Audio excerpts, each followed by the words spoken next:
बात हो रही थी, कह रहे थे कि इतनी प्रवचन क्यों हो रहा है, जब कल से सुबह 8 से 9 तो हो ही रहा है, फिर उसके बाद 9:45 से लेकर के 10 पौने 11 तक, फिर 11 से एक महाराज जी का, उसके बाद शाम को भी प्रवचन रात में हो रहा है। तो उससे पहले एक और भक्त से बात हो रही थी, अवनीश प्रभु से बात हो रही थी, कह रहे हैं कितनी देर पढ़ाते हैं आप रोज? तो अरे 2 घंटा पढ़ाता हूँ, है ना, 2 घंटा बोल रहे थे, 8 घंटा पढ़ाते हैं। हम सोचिए 2 घंटा क्लास कर लेते हैं तो सोचते हैं हम बहुत बड़े प्रचारक हैं इत्यादि इत्यादि, लेकिन हमसे अधिक प्रचार तो अवनीश प्रभु कर रहे हैं कि नहीं। 8 घंटे बोलना एवरी डे। और जो भक्त ऑब्जेक्शन कर रहे थे, उन्होंने कहा वह भी टीचर रह, आप कितनी देर पढ़ाते थे? तो कहते 6 घंटा रोज। तो हमने कहा आप तो पढ़ा रहे थे ना, तब शक्ति खर्च हो रही थी, अभी तो केवल सुनना है, सुनने में तो कोई खर्च होता नहीं है, और सोने की भी लाइसेंस मिल ही जाता है, कहीं कोने में बैठिए बलराम हॉल में सो जाइए, क्या दिक्कत है। कोई कोमा वाला व्यक्ति भी जब गीता सुन सकता है, तो सोने वाला व्यक्ति भी कुछ गीता भागवत सुन ही सकता है। लेकिन भगवत गीता और भागवत सुनने का लाभ क्या है, प्रभुपाद जी बड़ा अच्छा, मैं इसको देख रहा था तो 10.12.7-11 में बोलते हैं, तात्पर्य उसको पढ़ लेता हूँ, फिर हम उसके बाद आपका आज शुरू करते हैं। श्रील रूप गोस्वामी ने तात्पर्य, श्रील रूप गोस्वामी ने संस्तुति की है, तस्मात् केना उपाये ना केनापि उपाये ना मनः कृष्ण निवेशेत, किसी तरह से मन को भगवान में लगाना चाहिए। कृष्ण को कोई चाहे सामान्य बालक समझे, चाहे ब्रह्म तेज का उद्गम, चाहे परमात्मा का उत्स, या भगवान माने, उसे चाहिए कि वह कृष्ण के चरण कमलों में अपना ध्यान पूरी तरह से केंद्रित करे। यही भगवत गीता का भी उपदेश है, सर्वधर्मान परित्यज्य मामेकम शरणं व्रज। अब हम लोग जब क्लास शुरू करते तभी आ जाते हैं, अरे टाइम लेट आ रहे तो टाइम से लेट आया करिए, है कि नहीं। प्रभु जी लगते जैसे आवाज यहाँ कीर्तन बंद होगा तभी घुसूंगा मैं, है कि नहीं। नहीं, वो पीछे बैक बेंचर्स भी रहने चाहिए, ठीक है।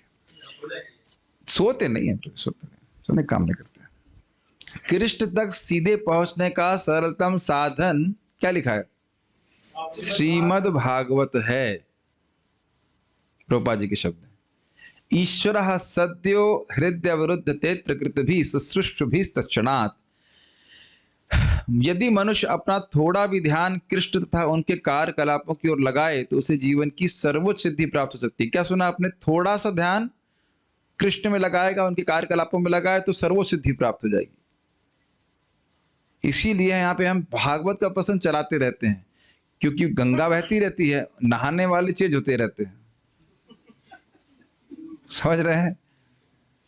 ऐसा नहीं कि आज से पढ़ा रहा हूं, जितना हम लोग पढ़ो रोज ही शाम को पढ़ते थे श्रीमद् भागवतम भगवद गीता, तो ये गंगा तो बहती ही रहती है। हो सकता है कि जो उसमें स्नान करने वाले उनका परिवर्तन हो जाए, आज कोई ये स्नान कर रहा है, कल कोई अवगाहन कर रहा है, ऐसे, लेकिन निरंतर होती ही रहती है। क्योंकि मेरा उस प्रकार से पूरा विश्वास है कि यस्याम वै श्रूयमाणाम, भाई सुनना नहीं है, सुन रहा है तो भक्ति उत्पन्न होने लग जाती है। तो कुछ भक्ति उत्पन्न करके लेके ही जाए यहाँ से, अगर जा भी रहा है कोई व्यक्ति, तो नहीं जाए तो स्नान करने के लिए है ही व्यवस्था।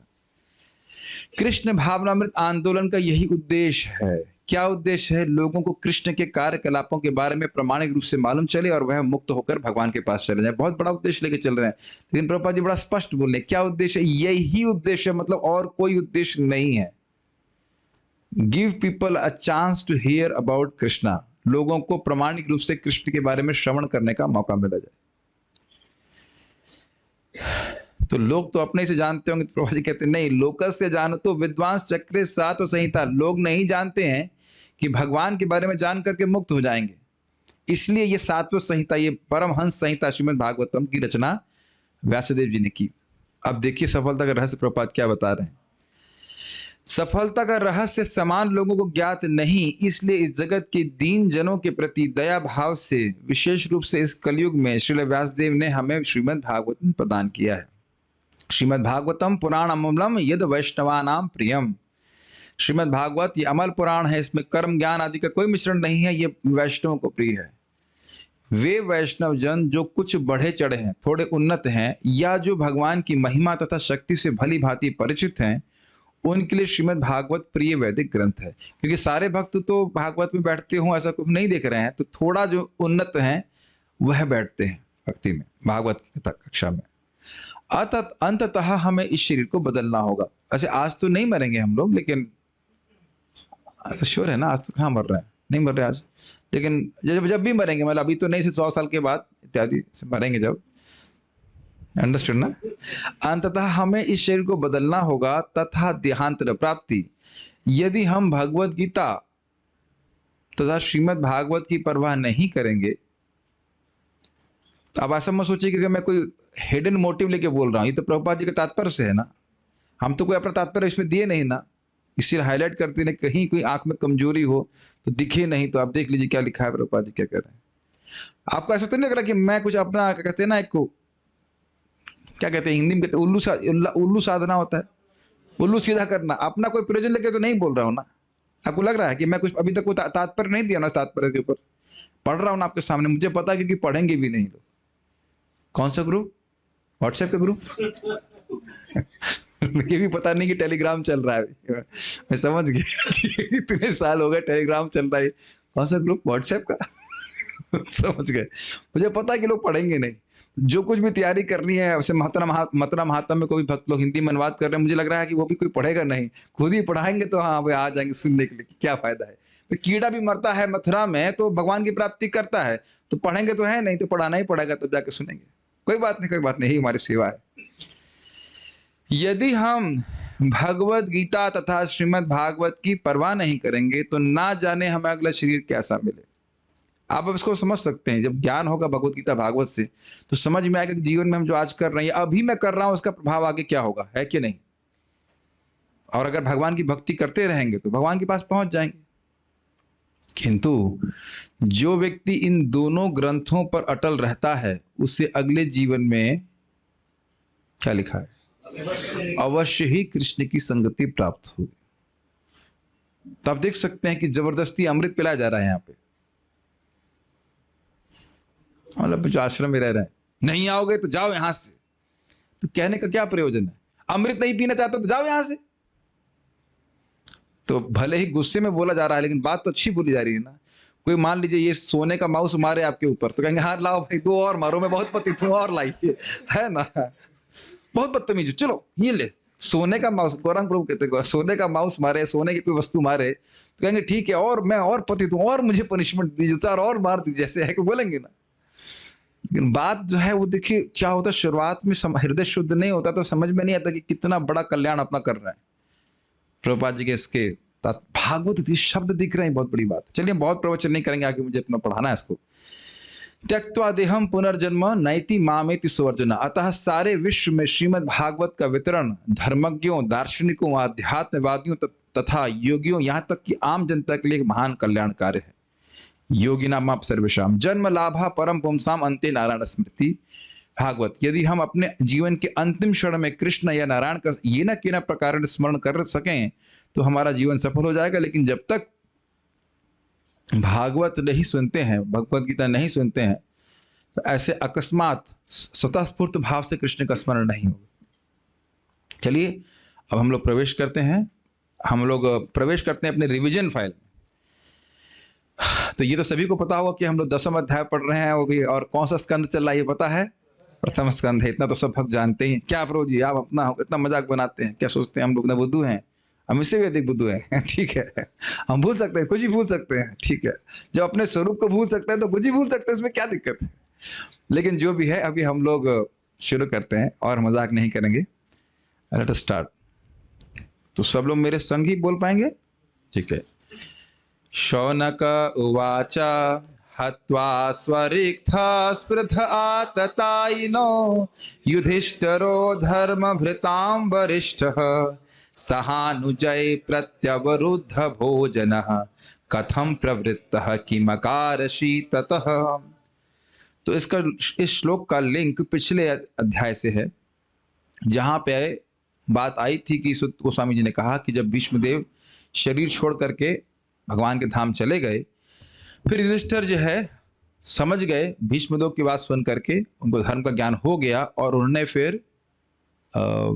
अपने पितृ मतलब कि धृतराष्ट्र की अनुमति या उनकी कह सकते हैं उनकी अध्यक्षता में भगवान की अध्यक्षता में राज्य किया।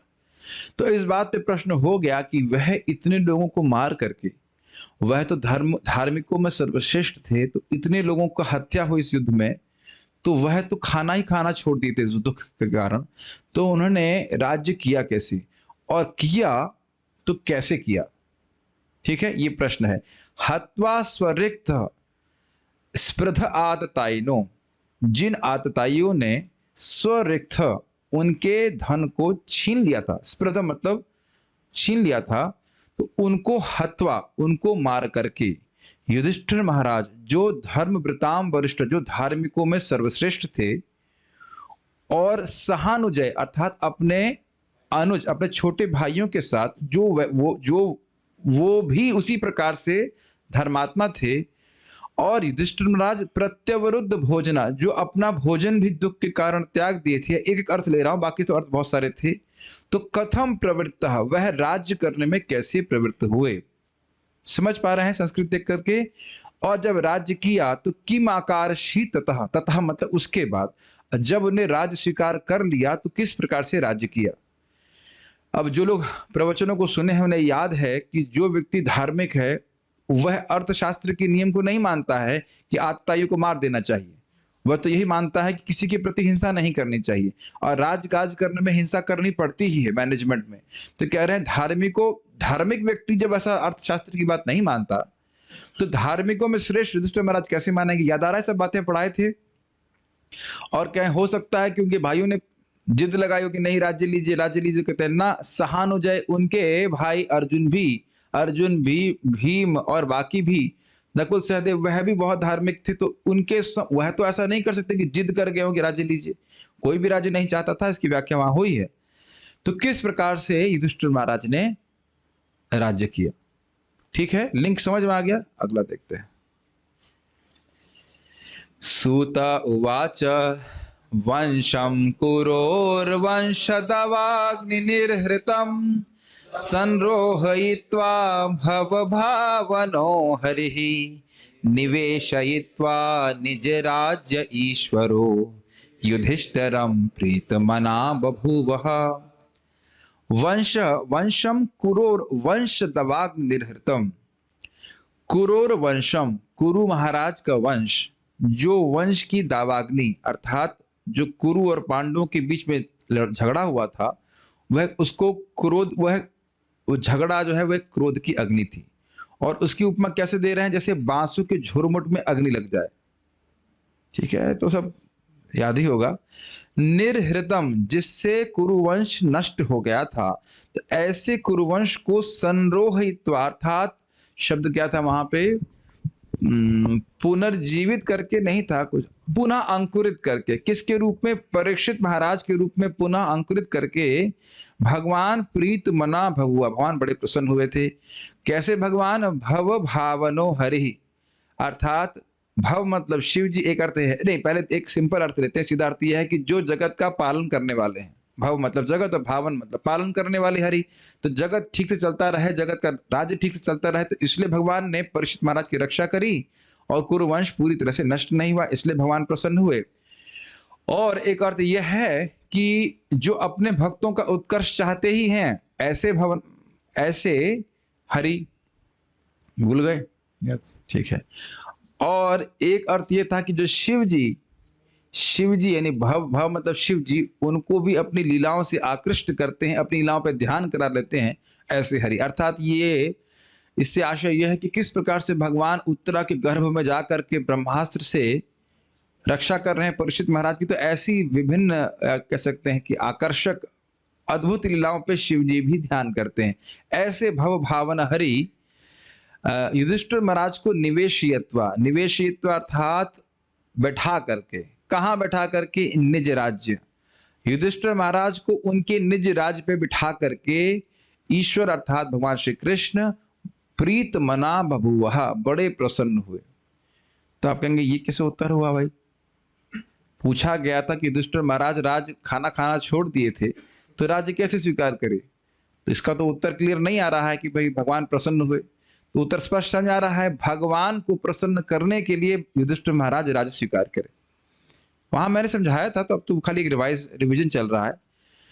और निज राज्य का अर्थ यह भी है कि भगवान कृष्ण का राज्य, पूरा जगत तो उनकी ही संपत्ति है। तो अपने राज्य को पे जब युधिष्ठिर महाराज को देखे बैठा हुआ, तो कृष्ण को बहुत अच्छा लगा। तो इस प्रकार से वो कैसे कर पाए? शब्द है ईश्वर, अर्थात सर्वसमर्थ भगवान सब कुछ करने में समर्थ है। बहुत तेज लग रहा है तो अब उसमें कोई आश्चर्य नहीं है। अब ये प्रश्न का उत्तर है कि कैसे राज्य किया। निशम्य भीष्मोक्तमथाच्युतोक्तम प्रवृत्त विज्ञान विधूत विभ्रमः शशास गामिन्द्र इवाजिताश्रयः परधि उपांतम अनुजानुवर्तितः। निशम्य अर्थात सुन करके, किसको सुन करके? भीष्मोक्तम, भीष्मदेव के उपदेश को सुनकर, भीष्म उक्तम अथा अच्युतोक्तम, और अच्युत भगवान कृष्ण की उक्ति को सुनकर के। युधिष्ठिर महाराज प्रवृत्त विज्ञान, उनके हृदय में विज्ञान प्रवृत्त हो गया। क्या विज्ञान? कि सब कुछ एक नियामक भगवान कृष्ण हैं, कोई जीव स्वतंत्र नहीं है। युधिष्ठिर महाराज को यही दुख था कि उनकी वजह से युद्ध हुआ है, सारा पाप उनके ऊपर लगेगा। यही तो अज्ञान था, यही भ्रम था। तो कह रहे हैं कि प्रवृत्त विज्ञान, उनके हृदय में विज्ञान, ये रियलाइजेशन प्रकट हो गया। क्या प्रकट हो गया बताओ कार्तिक प्रभु? सब भगवान के कंट्रोल में, हमारे कंट्रोल में कुछ भी नहीं है। और इस कारण से विधूत विभ्रम, अर्थात कि मैं करता हूं, इस प्रकार का भ्रम उनका चला गया, अर्थात शोक भी चला गया। ये समझ में आ रहा है श्लोक? कोई कठिनाई हो रही है या बहुत कोई कठिनाई नहीं हो रही? फिर क्या किया? उन्होंने कहा शशास गाम इंद्र। तो कह रहे हैं शशास गाम, गाम का मतलब पृथ्वी, पृथ्वी पे उन्होंने शासन किया। कैसा किया? इंद्र इव, इंद्र के समान। अब गाम का अर्थ तीनों लोग भी लिया गया था। तो जैसे इंद्र तीनों लोक का राज्य करते हैं, किसके आश्रय में? अजित आश्रय, अर्थात उपेंद्र भगवान वामन के आश्रय में रह करके जैसे इंद्र तीनों लोकों का राज्य करते हैं, ऐसे युधिष्ठिर महाराज ने पृथ्वी का राज्य किया। किसके आश्रय में? अजित आश्रय, अर्थात कृष्ण के आश्रय में। तो अजित का अर्थ युधिष्ठिर के संबंध में कृष्ण है और इंद्र के संबंध में उपेंद्र है। और आप ये भी नोट करेंगे कि उपेंद्र भी इंद्र के छोटे भाई हैं और कृष्ण भी युधिष्ठिर महाराज के छोटे भाई हैं। तो यद्यपि छोटे भाई हैं, लेकिन उनका आश्रय में वह मतलब राज्य की। कितना राज्य किए? तो कह रहे हैं परधि उपांतम, परधि मतलब समुद्र, उपांतम जहां तक समुद्र था, मतलब समुद्र की लिमिट तक उन्होंने राज्य किया। किसके साथ? अनुजानुवर्तितः, अपने भाइयों के संग जो उनके अनुवर्ती थे, अर्थात अर्जुन, भीम, अर्जुन, नकुल, सहदेव, ऐसे अनुवर्ती, उनका अनुगमन करने वाले भाइयों के संग युधिष्ठिर महाराज ने राज्य किया। तो यह क्लियर हो रहा है कि क्या किया। अब उनके राज्य का वर्णन यहाँ पे हो रहा है।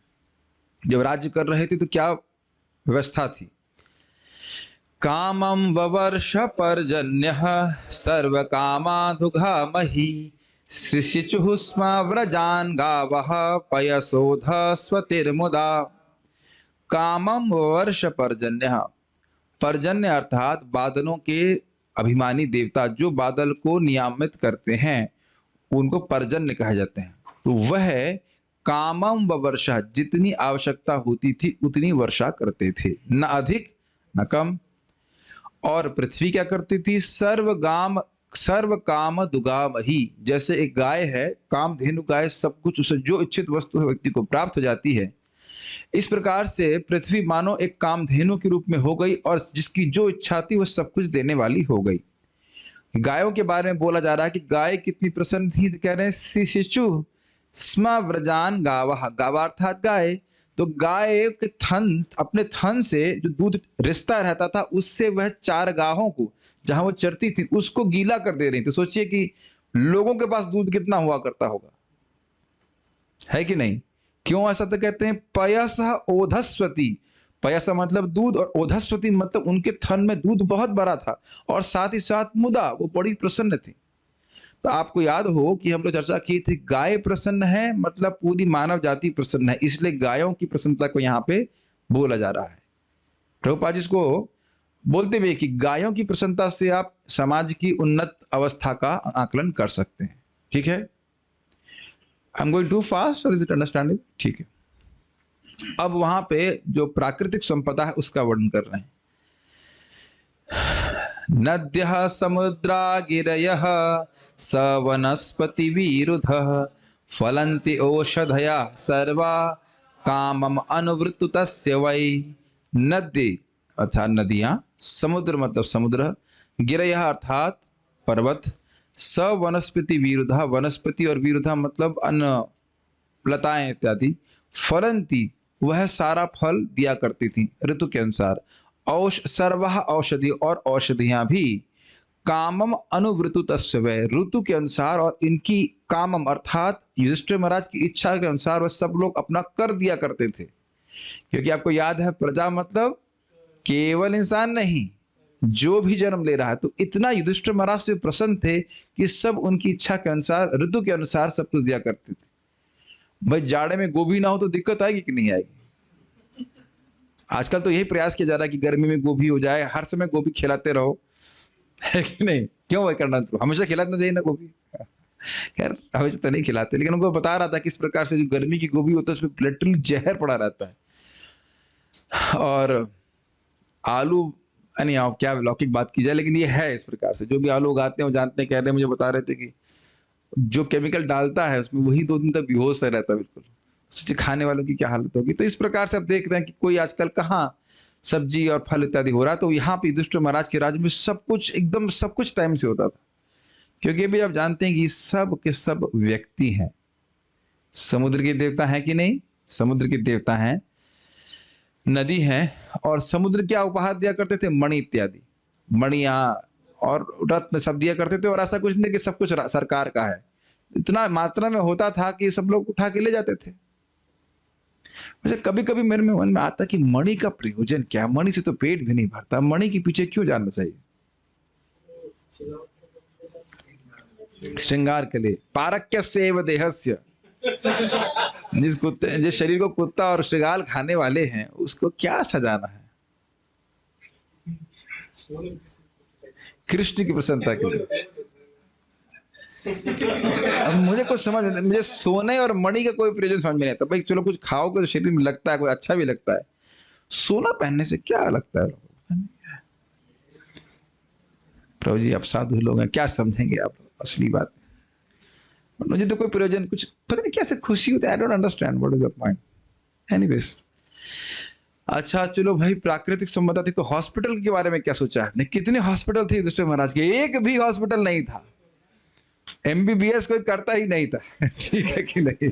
क्यों नहीं करता था? नाधयो व्याधयः क्लेशा देव भूतात्म हेतवः अजात शत्राव भवन जंतुनाम रागी करहिचित। नाधयो, आधयम आदि मतलब मानसिक बीमारी, बहुत बहुत टेंशन है, डिप्रेशन इत्यादि नहीं।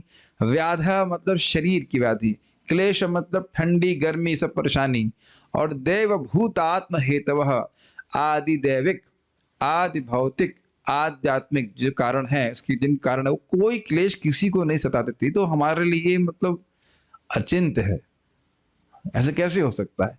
लेकिन सुन लिया आपने, अजित आश्रय, अजात शत्राव अभवन, अजात शत्रु अर्थात युधिष्ठिर महाराज के राज्य में ऐसा हुआ।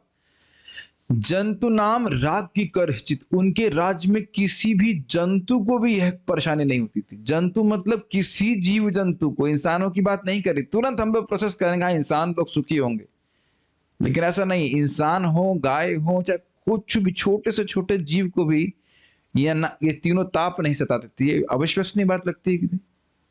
लेकिन भगवान की इच्छा से सब कुछ हो रहा था, क्योंकि भगवान को प्रसन्न कर रहे थे। जब बोल दिया गया है कि प्रीत मना बभूवः, जब भगवान श्री कृष्ण प्रसन्न है, भगवान कृष्ण डायरेक्ट प्रसन्न है युधिष्ठिर महाराज को राजा बना हुआ देख करके, तब क्या आश्चर्य करना है। ठीक है, आगे देखते हैं। उषित्वा हास्तिनपुरे मासान् कतिपयान् हरिहि सुहृदम चा विशोकाया स्वसुश्च प्रिय काम्या। उषित्वा मतलब रहे, कहाँ रहे? हास्तिनपुर में। मैं तो बस समझता हूँ कि संस्कृत अब समझ में आने लग गई होगी, भाषा सुनने से आती है, पता है, बारंबार बोलेंगे सुनेंगे तो आ जाता है। कितने समय रहे? मासान कतिपयान हरि, कुछ महीने श्री हरि वहां पे रहे। क्यों रहे? सुहृदम चा विशोकाया, जो उनके सुहृद थे, संबंधी थे, उनको विशोक करने के लिए, उनके शोक को दूर करने के लिए। और स्वसुश्चा प्रिय कामया, अपनी बहन, नाम बताओ, सुभद्रा, सुभद्रा का प्रिय करने के लिए भगवान कृष्ण वहां पे रहे। ठीक है, देख करके क्लास सुनने का बड़ा प्रभाव है। जो भक्त लोग जूम पे भी आ रहे हैं या सामने भी हैं, आप अगर श्लोकों को देख करके सीखे होंगे तो आप लोगों को कठिनाई नहीं हो रही श्लोकों को बार बार उनका अर्थ डायरेक्ट समझने में, और पारायण करने से भी याद हो जाता है। अब जो लोग नहीं कर पा रहे हैं, बेचारों को कुछ काम है, तो उसका भी ठीक है, सुन तो रहे हैं, लेकिन देखने का बड़ा प्रभाव होता है। आप लोग क्या वाकई पिकअप कर पा रहे हैं या कुछ कठिनाई हो रही?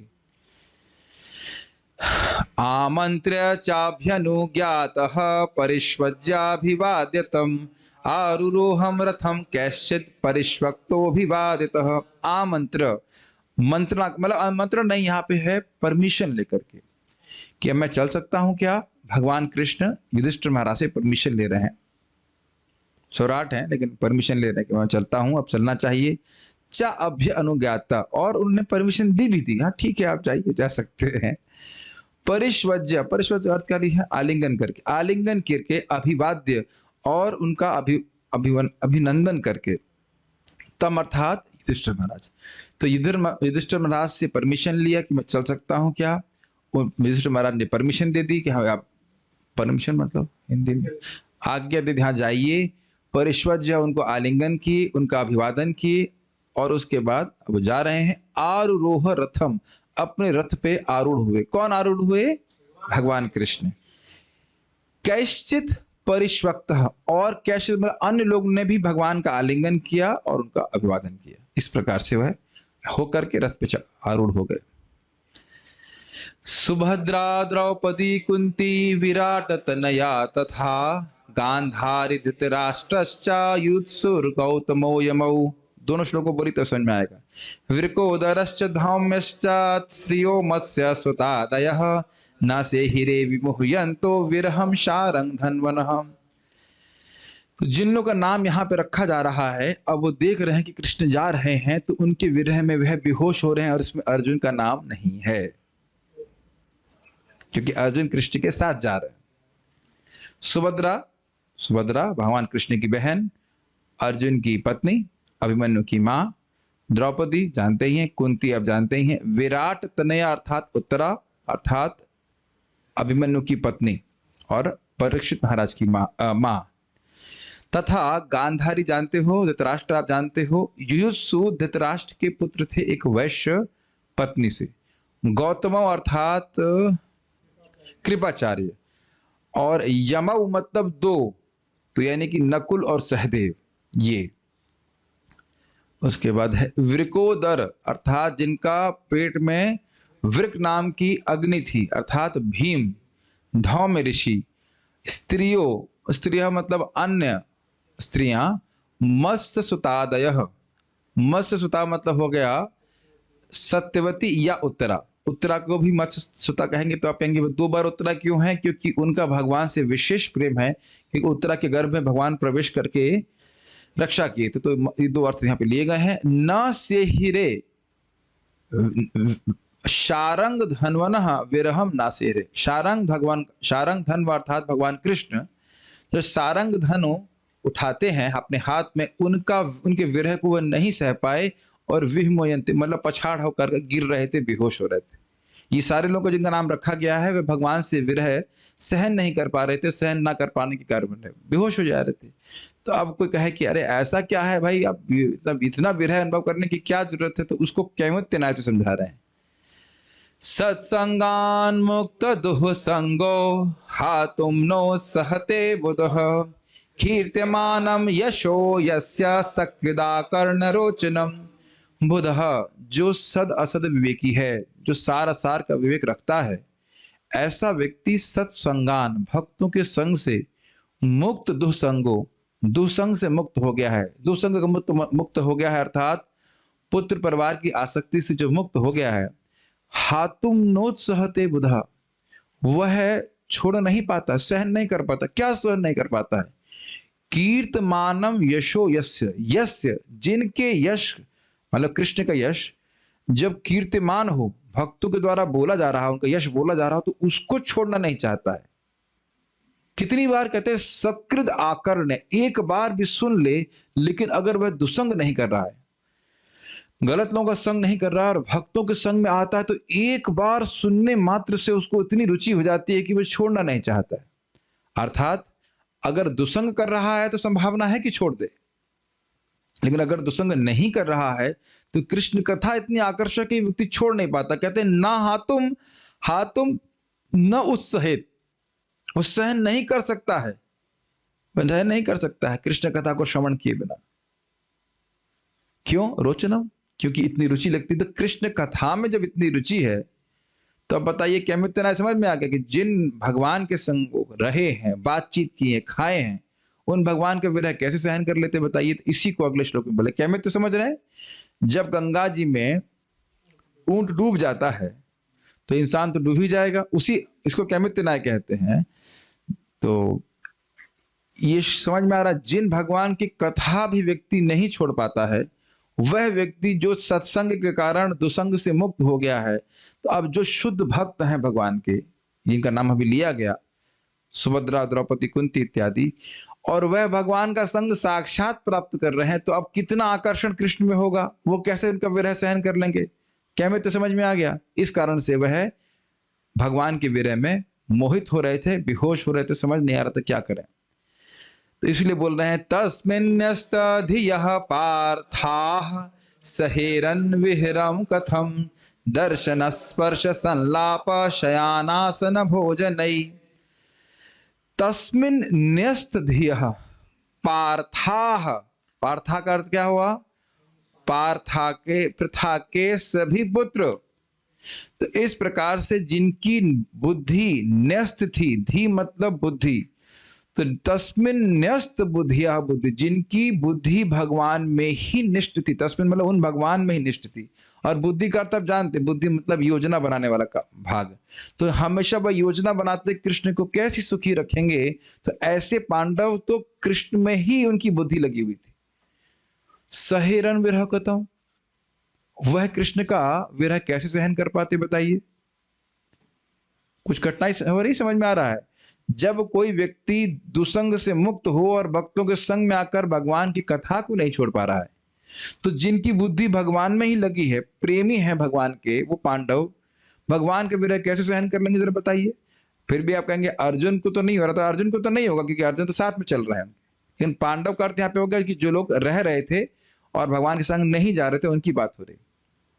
ऐसा क्यों कह रहे हैं? दर्शन, भगवान का वह दर्शन करते, स्पर्श उनको छूते। कृष्ण को तो आप जानते हैं, अर्जुन तो साथ में सोते ही थे भगवान के। संलाप और मजाक भी करते, बातचीत करते, आप देख ही रहे थे युधिष्ठिर महाराज को समझा रहे हैं Krishna. What a great Fortune is it not? Krishna आपके सामने बात कर रहे हैं आपसे। शयनासन, सोते थे, आसन मतलब बैठते थे, और भोजनई मतलब भोजन करते थे साथ में। मैंने आपको बताया था ना कि एक बार कृष्ण, महाभारत में वर्णन आ रहा है कि द्रौपदी को कुछ फल ला के दी, तो फल काटने के लिए कृष्ण चक्कू से कुछ कर रहे होंगे, तो चक्कू से उनकी हल्की सी उंगली कट गई। तो तुरंत द्रौपदी माता साड़ी को फाड़ करके उनको उसमें बैंडेज किए जैसे कह लीजिए। तो कृष्ण बोले बाद में कि मैं इसका मूल मैं पूरी तरह से चुकाऊंगा। तो इस प्रकार के बड़ा आत्मीय व्यवहार सभी के प्रति हुआ। द्रौपदी इस बात को भूल सकती हैं कभी बताइए? ऑब्वियसली ये घटना अभी नहीं हुई थी, घटना बहुत पहले हुई थी। उसके बाद फिर उनका चीरहरण का प्रयास हुआ, उसको भगवान ने बचाया।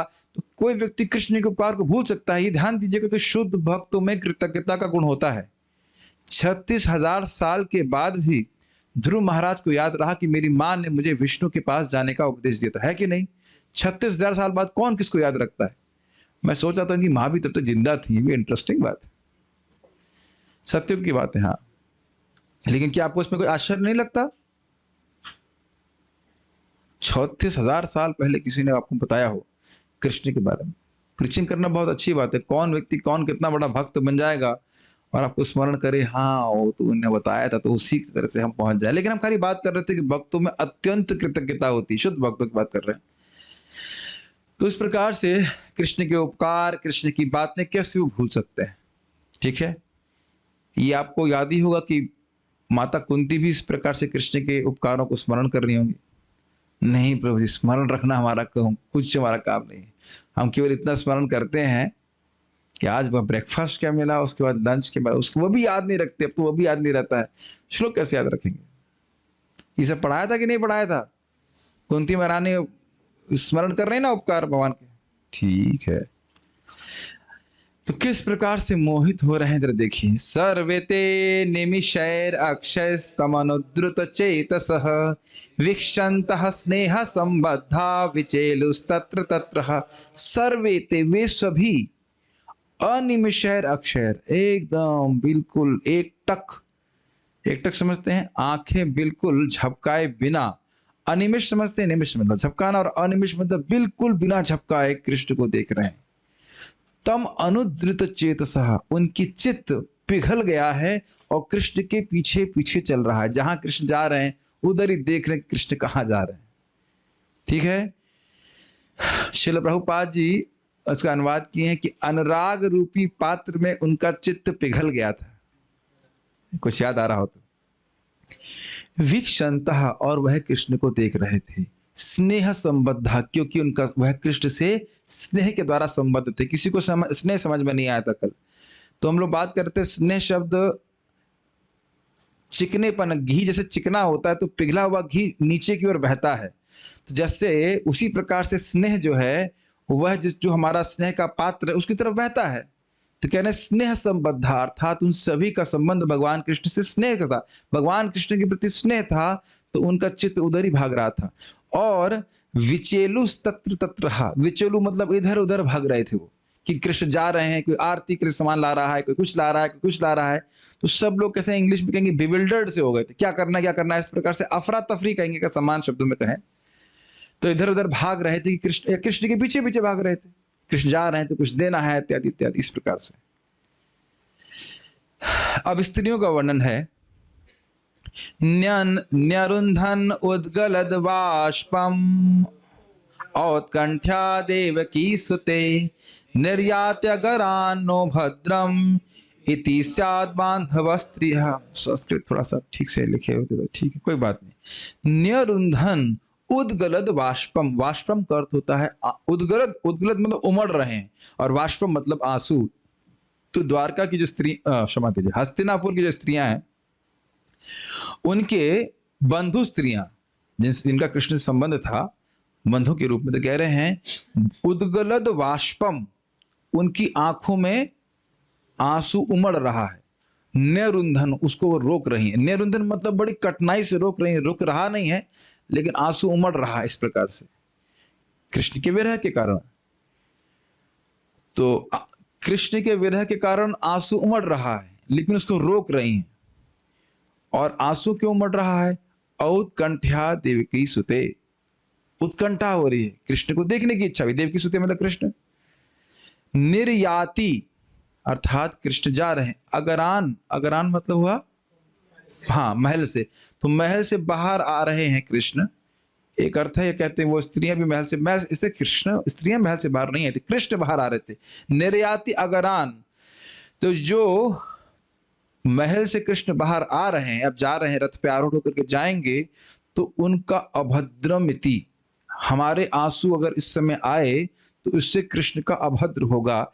अभद्रमिति स्याद, इस प्रकार से अगर हम कृष्ण के जाते समय रोएंगी तो कृष्ण का अभद्र होगा। इसलिए बांधव स्त्रियां, जो स्त्री मतलब जो बंधु स्त्रियां थी जिनका कृष्ण से संबंध था, उन्होंने अपने आंसुओं को रोक दिया। और समझ में आ रहा है, उत्कंठावश, विरहवश आंख में आंसू आ रहा है, आंसू नहीं आ रहा है, उमड़ रहा है। उमड़ने का अर्थ था कि मतलब रोका नहीं, रुकाए नहीं रुक रहा है, लेकिन इसको किसी तरह प्रयास करके वह न्यरुंधन उसको रोक रही हैं। क्यों रोक रही हैं? कि कृष्ण अभी जा रहे हैं और इस कारण से उनका अभद्र नहीं होना चाहिए। यद्यपि कृष्ण का अभद्र होगा नहीं, लेकिन यहां भी स्नेह संबंधी है। स्नेह के कारण ऐसा सोच रहे हैं कि कृष्ण का कहीं कोई अभद्र ना हो जाए, इसलिए अपने आंसू को रोक रही हैं। अब वहां पे अन्य जो महोत्सव के रूप में था, जो हो रहा था, उसका वर्णन यहाँ पे हो रहा है। मृदंग शंख भैर्यश्च वीणा पर्णव गोमुखाः दुंधुर्यानक घंटाद्या नेदुर्दुंधुभयस्तदा। मृदंग बज रहे थे, शंख बज रहे थे, भेरी बज रही थी, वीणा पर्णव गोमुखा इत्यादि, धुंधुर आनक घंटाद्या, मतलब 10 प्रकार के यहाँ पे जो वाद्य यंत्र है उनका वर्णन हुआ। उनके वर्णन नहीं कर सकते, व्याख्या नहीं कर सकते, हमें खाली मृदंग पता है, करताल पता है, और हारमोनियम बज नहीं रहा था, तो इसलिए यहाँ 10 लिखे गए, तो उसको हम पढ़ के आगे बढ़ रहे हैं। प्रासाद शिखरारूढ़ा कुरु नार्यो दिदृक्षया वृषुः कसमय कृष्णम प्रेम व्रीड़ा स्मित क्षणा प्रासाद शिखरारूढ़ा। वहां का जो महल था, प्रासाद मतलब महल, महल के शिखर पे, शिखर मतलब छत, और मैं ऐसे ऐसे बोल रहा हूँ, गोल हाथ करके लगेगा अगर गुम्बद पे चढ़ गई। स्त्रियां गुम्बद पे नहीं चढ़ी थी, छत थी। तो प्रासाद शिखरा आरूढ़ा, यानी कि जब भगवान कृष्ण जा रहे हैं तो आप समझ रहे हैं कि महल पे जो राजस्त्रियां थी वह महल के ऊपर चढ़ गई। कौन थी स्त्रियां? महल के ऊपर चढ़ के, मतलब प्लीज महल की फ्लैट छत पे चढ़ गए। भाई स्त्रियों को कृपया आप लोग गुम्बद पे मत चढ़ाई। देखो वो शब्द जो बोल रहा हूँ वो इसको वैसे ही ग्रहण करना होगा। सोच रहे हैं गुम्बद पे चढ़ना हमारे लिए संभव नहीं, स्त्रियां कैसे चढ़ेंगी जरा बताओ। तो स्त्रियां उस पर नहीं चढ़ी थी, स्त्रियां फ्लैट छत थी उसके ऊपर चढ़ी थी। तो प्रासाद शिखरारूढ़ा समझ में आ रहा, आरूढ़ होना मतलब चढ़ना, तो उस पर वो चढ़ गई। कुरु नार्यो दिदृश्य, दिदृश्य मतलब देखने के लिए। किसको देखने के लिए? देखने की इच्छा से, कृष्ण को देखने की इच्छा से। और कौन चढ़ गया? कुरु नारियां चढ़ गई। क्या किया? ववृषु कुसुमय कृष्णम, ववृषु मतलब वर्षा किया। किसकी वर्षा किया? फूलों की वर्षा किया। और प्रेम व्रीड़ा स्मित क्षण, व्रीड़ा का अर्थ क्या लिए हैं? हाँ, प्रेम, प्रेम पूर्वक, और व्रीड़ा का अर्थ है लज्जा। और स्मित क्षण, स्मित मतलब मुस्कान, मुस्कान है लेकिन उसमें लज्जा भी है। और एक क्षण का मतलब होता है देख रही थी, प्रेम से लज्जा से मुस्कुराते हुए वह कृष्ण को देख रही थी। और वहां पे लज्जा के बारे में बहुत बात आई थी, वो उसको यहाँ नहीं बोल रहे, वहीं सुन लीजिएगा, वो लेक्चर को सुनने वाला है, ठीक है। अब यहाँ अर्जुन कैसे कृष्ण के साथ साथ साथ चल रहे हैं वह उसका वर्णन हो रहा है। सितात पत्रम जग्राहा मुक्त दामा विभूषितम रत्नदंडम गुडाकेशः प्रियः प्रियतमस्य। सितात पत्रम मतलब छत्र है ना, सितात पत्र मतलब छत्र, और सितात पत्रों का मतलब ठंडा ठंडा छत्र था। ठंडा ठंडा छत्र ना ना ना, वह तो उसमें था, हाँ सूदिंग एम्ब्रॉयडरी था ये, ठीक है। तो सितात पत्र मतलब अब जो भी है, प्रभु जी बोले ठंडा है या जो भी है, छाया देने वाला एटलीस्ट। जग्राहा उसको पकड़े हुए थे। और वह छत्र कैसे था? मुक्त दामा विभूषितम, मुक्ता की लड़ी से वह विभूषित था। समझ रहे हैं, इमेजिन कर पा रहे हैं इस बात को। और उसका दंड कैसा था? रत्नों से जड़ित था, रत्न दंडम। उसको कौन थामे हुआ? गुडाकेश अर्थात अर्जुन। अरे क्षत्रिय होकर के इतना नीच काम करते हो, छत्र धारण करते हो। तो कह रहे हैं प्रिय प्रियतमस्य, जैसे कृष्ण को वह प्रिय हैं ऐसे ही कृष्ण भी उनको प्रिय हैं। तो कृष्ण क्षत्रिय होकर भी सारथी बने अपने भक्त के लिए, और अर्जुन भी प्रिय हैं, अर्जुन भी भगवान से प्रेम कर रहे हैं, तो इसलिए स्वयं ही कृष्ण के लिए छत्र धारण किए हुए। देखिए अब मैं बस हल्का सा ब्रश कर रहा हूं आपने जो सुना है, और आप एक चीज देख रहे हैं कि मैं जो बोल रहा हूं, जो पहली बार सुन रहे हो उन्हें तो कठिनाई होगी धारण करने में, लेकिन जो एक बार सुन चुके हैं उनके लिए कोई दिक्कत नहीं आ रही है। और आप ये कल से होते हुए देखिएगा, महाराज जी भी इसी अध्याय को पढ़ाने वाले हैं। और आप जानते हैं कि महाराज भले कोट नहीं करते लेकिन बोलते सब टीका सही है महाराज। और देखिएगा जो जो बातें महाराज बोलेंगे वो आपने अगर ध्यानपूर्वक यहाँ सुना है एक बार, तो वो आ जाएगा स्मृति पटल पे। याद आ रहा था ना, गोविंद का तुम्हारा समझा रहे थे, गोविंद मतलब गोपीजन वल्लभ इत्यादि इत्यादि, समझ में आ रहा था। वो सुनने का बड़ा प्रभाव है। हमको लगता है कि वो कान के द्वारा सुन लिया, कुछ हुआ नहीं, लेकिन एक्चुअली हृदय में जाके बैठ जाती है बात। दोबारा वो बात बोली जाएगी तो आपको याद आ जाएगा, हाँ हाँ ये बोला गया था, ठीक है। ये बड़ा अंतर है। देखिए अब हर एक की अलग अलग परिस्थिति है, लेकिन देखिए अगर आप घर पे भी इस जूम सेशन को एकदम आंख गड़ा कर किसी क्लास में होता वैसे देखेंगे, वैसे सुनेंगे उसका, और एक मतलब सब्जी बनाते हुए, कुछ बनाना है तो बनाना ही, कुछ कर नहीं सकते, सब्जी बना रहा है खा रहा है, वैसे करेंगे, उसमें जमीन आसमान का अंतर होता है। ये मेरे शब्द नहीं है, और उसमें परम पूज्य राधाकुंद महाराज इस बात को बोलते हैं, और हम तो अब प्रैक्टिकल देख रहे हैं। आंख भी लगी है, मन भी लगा है, बुद्धि भी लगी है, आप सुन भी रहे हैं, तो उसका प्रभाव मन पे बहुत अधिक पड़ता है। ऑल दो अब जो लोग नहीं कर पा रहे हैं, घर में काम कर रहे हैं, तो वैसे भी करेंगे, उसको करना ही पड़ेगा। तो सुन रहे हैं तो ठीक बात है, लेकिन अच्छा है कि उससे पहले अब सब निपटा करके सुना जाए तो भागवत बहुत लाभकारी है। अब तो डिवोटीज अपने शेड्यूल को हिसाब से सेटिंग करनी पड़ती है, ठीक है। तो ये अर्जुन का वर्णन था, किस प्रकार से वह कृष्ण के लिए क्या पकड़े थे? छत्र पकड़े थे। अब उनके लिए पंखा कौन झल रहा है? उद्धवा सात्विकिश्चैव व्यजने परमाद्भुते विकीर्यमाणः कुसुमय रेजे मधुपथे पथि। उद्धव सात्विकिश्चैव, उद्धव और सात्विकी, सात्विकी कौन है? भगवान के बॉडीगार्ड, उद्धव उनके मंत्री हैं। व्यजने परमाद्भुते, एक व्यजन मतलब व्यजन का अर्थ होता है पंखा, वो पंखा जल रहे थे जो बहुत अद्भुत था। उसकी व्याख्या करी थी, अद्भुत ऐसा था कि वो अपने आप ही ठंडी सुगंधित सुगंधित हवा प्रेषित करता था। प्रेषित मतलब भेजता था। तो इनको आज्ञा दी, रेजे मतलब आज्ञा दी, किसने? मधुपति ने। विकीर्यमाणः कुसुमय, रेजे का अर्थ क्या लिए हैं प्रभुपाद जी? पथ पे बोला, रेजे मतलब बोला, और पथी मतलब उस पथ पे चलने के लिए बोला। विकीर्यमाणे कुसुमय, जिस पथ के ऊपर आपने सुना था ना कि कुरु नारियां फूल फेंक रही थी, तो स्वाभाविक सी बात है कि पथ के ऊपर फूल होगा, और अन्य लोग भी फेंक रहे होंगे। ऐसा नहीं कि कुरु नारियां भी फेंक रही हैं, अन्य नागरिक भी फूल फेंक रहे होंगे। तो पथ के ऊपर फूल बिछ गए थे, तो उसके ऊपर मधुपति अर्थात भगवान श्री कृष्ण ने, या फिर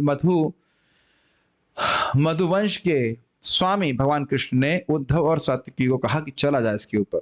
ठीक है, यह भी बड़ा सुख देने वाला है। सोचिए आप फूल फेंक रहे हैं और कृष्ण उसके ऊपर स्टेप, मेरे वाले फूल के ऊपर कृष्ण स्टेप फेंका है। आपने देखा है कभी कभी मंगल आरती होती है और श्रीमती राधा रानी के हाथ से फूल गिर जाता है, ओ हरि बोल, ऐसा लग रहा है सब उनके ही भाव के अनुसार राधा रानी फूल गिराई है। आपने देखा है कभी? यहाँ पे बहुत होता है मंदिर में। कभी ये फूल गिर गया फूल गिर गया, सबकी आवाज आ जाए, मतलब सोचते हम भी कुछ प्रार्थना कर रहे थे, जरूर राधा रानी ने मेरी प्रार्थना सुनी है इसीलिए फूल गिरा है। मुझसे बड़ा भक्त तो कोई है ही नहीं ना। लेफ्ट में देखो, सॉरी राइट में, लेफ्ट में देखो ना, राइट में नहीं, मैं ही तो हूँ। देखो मैं सामने था तभी फूल गिरा। लेकिन जो ये तो खैर अब बोले नहीं, लेकिन भाव तो मन में ऐसे ही आता है, हाँ मेरी प्रार्थना राधा रानी सुन ली, ठीक है। हाँ, तो सब लोग कृष्णदास कविराज गोस्वामी बन जाते हैं। ठीक, उसके बाद चैतन्य चरितामृत कौन लिखता है? अरे लिखना छोड़ दिए, पढ़ ले, यही बहुत बड़ी बात है। ठीक है, तो कोई बात नहीं। ओके, तो आपको समझ में आ गया ये बात? भगवान ने कहा कि इस पथ पर चला जाए। ये बड़ा इंटरेस्टिंग है। अब ब्राह्मण लोग क्या कर रहे थे देखिए, अश्रुयांतः शिशः सत्यास तत्र तत्र द्विजेरिताः नानानुरूपानुरूपाश्च निर्गुणस्य गुणात्मनः। अश्रुयांतः, सुने जा रहे थे। क्या सुने जा रहे थे? आशीष, आशीष सुने जा रहे थे। सत्य आशीष, सच थे। तत्र तत्र, वहां तत्र तत्र मतलब यहां तहां। किन के द्वारा? द्विजेरितः, द्विज प्लस ईरितः, ब्राह्मणों के द्वारा ईरित, ब्राह्मणों के द्वारा उच्चारित विभिन्न प्रकार के आशीष इधर उधर सुने जा रहे थे। अर्थात सुखी रहो, सुखी भव इत्यादि इत्यादि। हर ब्राह्मण अपने शक्ति से अनुसार, शक्ति के अनुसार स्वस्ति वाचन नहीं कह सकते, आशीष वाचन कर रहे थे। और वो सत्य थे। अगर कहते हैं कि कृष्ण सुखी रहो तो कृष्ण तो सुखी रहते ही, कृष्ण दुखी कब रहते हैं? तुम दीर्घायु हो जाए तो कृष्ण तो मरते ही नहीं कभी। झूठ तो बोल ही नहीं रहे थे। कृष्ण को कहें कि तुमको ये गुण प्राप्त हो, आयुष्मान भव, तो सत्य है कि नहीं? कृष्ण तो कभी मरने वाले ही नहीं है। तो कह रहे हैं सत्य आशीष वचन बोल रहे थे। लेकिन ना अनुरूपा अनुरूपाश्च, वह कृष्ण के अनुरूप नहीं थे और कृष्ण के अनुरूप भी थे। अब इसका अर्थ ले लीजिए, क्या? भगवान निर्गुण है अर्थात प्रकृति के परे हैं। निर्गुणस्य न अनुरूप, जो भगवान निर्गुण है, प्रकृति के परे हैं, उनके वे अनुरूप नहीं थे। वो सब आशीष की आवश्यकता भगवान को नहीं थी। लेकिन गुणात्मनः अनुरूप, गुणात्मनः अर्थात जो मानव की लीला कर रहे हैं उनके लिए बिल्कुल अनुरूप था। ये एक अर्थ है, बाकी बहुत सारे अर्थ आप अब उसको नहीं धारण करना होगा। गुणात्मना का अर्थ यह भी लिया गया था कि कृष्ण अपने भक्तों से विरह जनित दुख और संयोग जनित सुख का अनुभव करते, जबकि दोनों ही सुखी हैं। तो कृष्ण भी मानते कि हाँ, ब्राह्मणों के आशीर्वाद से ही मैं अपने भक्तों के संग रहता हूँ, सुखी रहता हूँ। तो सही कह रहे हैं। तो गुणात्मना का अर्थ था भगवान इस प्रकार के दिव्य गुणों को प्रस्तुत करते हैं। तो ये दोनों अर्थ हैं। तो ब्राह्मण इस प्रकार से भगवान को आशीर्वाद दे रहे थे जो भगवान के अनुरूप थे भी और नहीं भी। अब कौरव इन जो कौरव कुरु नारियां हैं उनके बीच में क्या बात हो रही है वह सब यहाँ पे आएगा। अन्योनमासीत संजल्प उत्तम श्लोक चेतसाम कौरवेन्द्र पुरस्त्रीणाम सर्वश्रुति मनोहर। अन्योन्यम आसीत संजल्प, अन्योन्यम मतलब एक दूसरे से, आसीत संजल्प, संजल्प मतलब सम्यक रूप जल्प, बातें कर रही थी। समझ में आया पहली लाइन? अन्योन्यम आसीत संजल्प, आपस में वह बातें कर रही थी। कौन या कैसी? कह रहे उत्तम श्लोक चेतसाम, जिनकी चित्त, जिनका मन पूरी तरह से उत्तम श्लोक भगवान कृष्ण में लगा हुआ था। कौन? कौरवेंद्र पुर स्त्रीणाम, कौरवेंद्र अर्थात युधिष्ठिर, और पुर उन मतलब युधिष्ठिर महाराज के राज अर्थात हस्तिनापुर की स्त्रियों के बीच में संजल्प शुरू हुआ, बातचीत शुरू हुई। और वह स्त्रियां कैसी हैं? उत्तम श्लोक चेतसाम। और उस संजल्प की विशेषण क्या कह रहे हैं? सर्वश्रुति मनोहर, वह सारी जो कोई भी सुनने वाले थे उनके मन को हरने वाली थी। उपनिषदों का जो भी तात्पर्य था उसके तात्पर्य को प्रस्तुत करने वाली थी और उपनिषदों के मन को भी हरने वाली बात थी। तो कहेंगे अरे ऐसा कैसे हो गया भाई? उपनिषद की बात तो वही जानेगा ना जो ज्ञान का अनुशीलन कर रहा हो। तो कहते हैं ना, उत्तम श्लोक चेतसाम, जिसका चित्त भगवान कृष्ण के प्रेम से पूरित है तो उसके हृदय में सारा ज्ञान वैसे ही अपने आप ही प्रकट हो जाता है भगवान की कृपा से।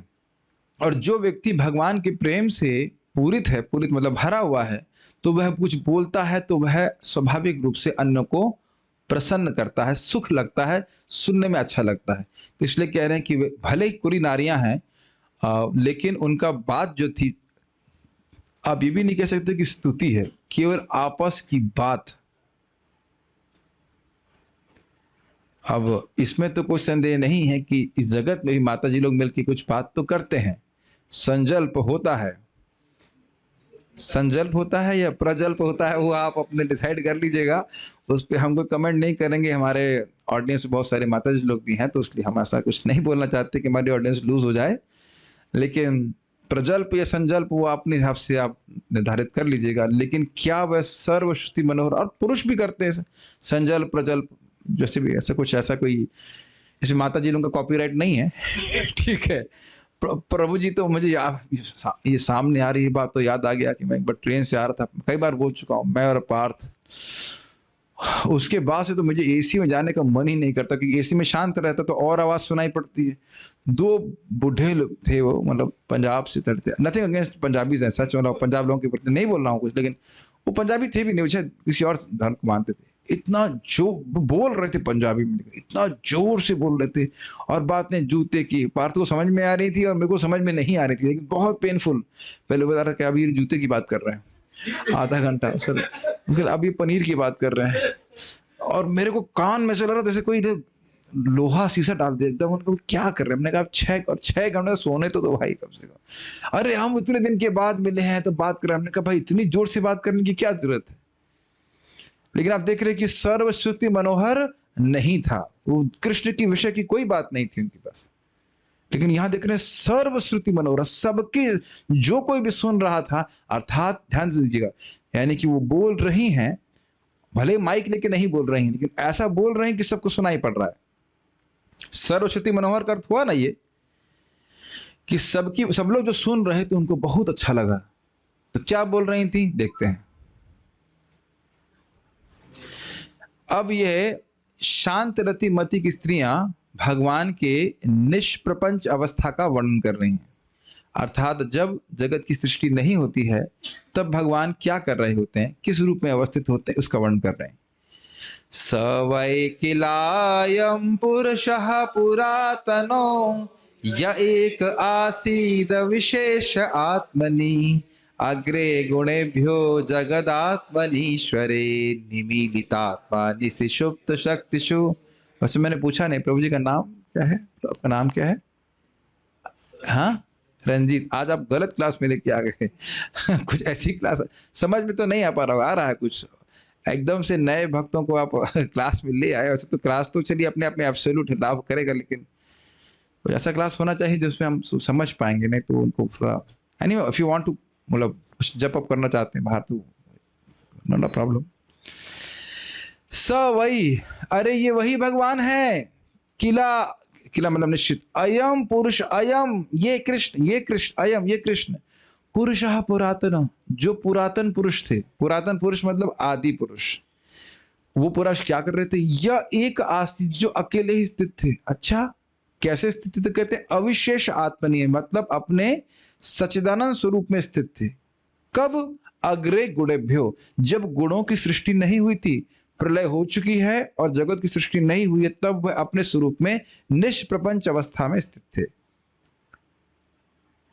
अच्छा, उस टाइम क्या हुआ था? कह रहे जगतात्मनीश्वरे, जगत आत्मनीश्वरे, अर्थात जगत की आत्मा परमात्मा जो ईश्वर है उनमें निमिलितात्म, निमिलितात्म मतलब सारी आत्माएं उनमें निमिलित थी, उनमें लीन थी, अर्थात भाविष्टु की बात कर रहे हैं। निशि सुप्त शक्तिषु, और उन जीवों की ओर, निशि थी अर्थात निशि मतलब रात्रि थी, प्रलय की रात्रि थी और सृष्टि अभी नहीं हुई थी। सुप्त शक्तिषु अर्थात महतत्व आदि जितनी शक्तियां थी वह शांत थी, या जीव की भी कोई शक्ति नहीं थी, जीव भी शांत था। शांत था तो वह सोया हुआ था, उसकी कोई चेतना प्रकट नहीं थी, सुप्त अवस्था में था। ठीक है, तो ये कब का वर्णन हुआ? निष्प्रपंच अवस्था, जब प्रलय हो चुकी है और गुणों की सृष्टि नहीं हुई। आप ये देख रहे हैं कि कोई पहली बार सुनेगा तो उसका क्या एक्सपीरियंस होगा?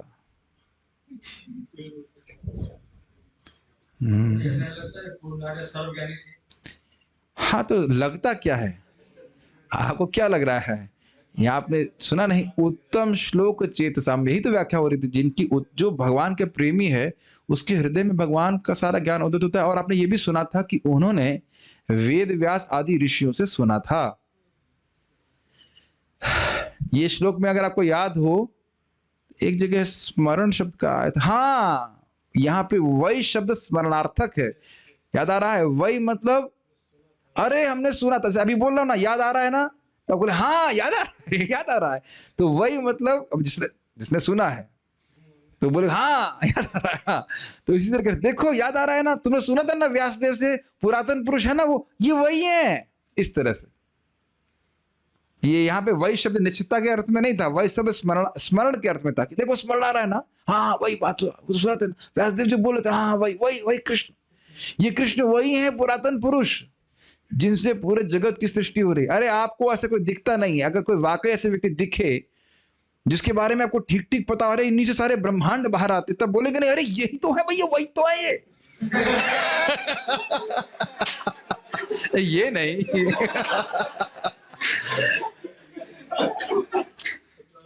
अरे आपको ऐसा, क्या बोलूं, ये तो अपने पे बात नहीं बोलनी चाहिए, लेकिन हम वो मृदंग के ट्यूटोरियल बनाए हैं और बहुत बार कृष्ण हॉल में हम बैठे रहते हैं, अरे आप वही हैं अरे आप वही हैं जो मृदंग का, अरे आप वही हैं, ऐसे कई बार बोलते हैं, आप लोग वही हैं हमारा क्या कोई ऐश्वर्य तो है नहीं।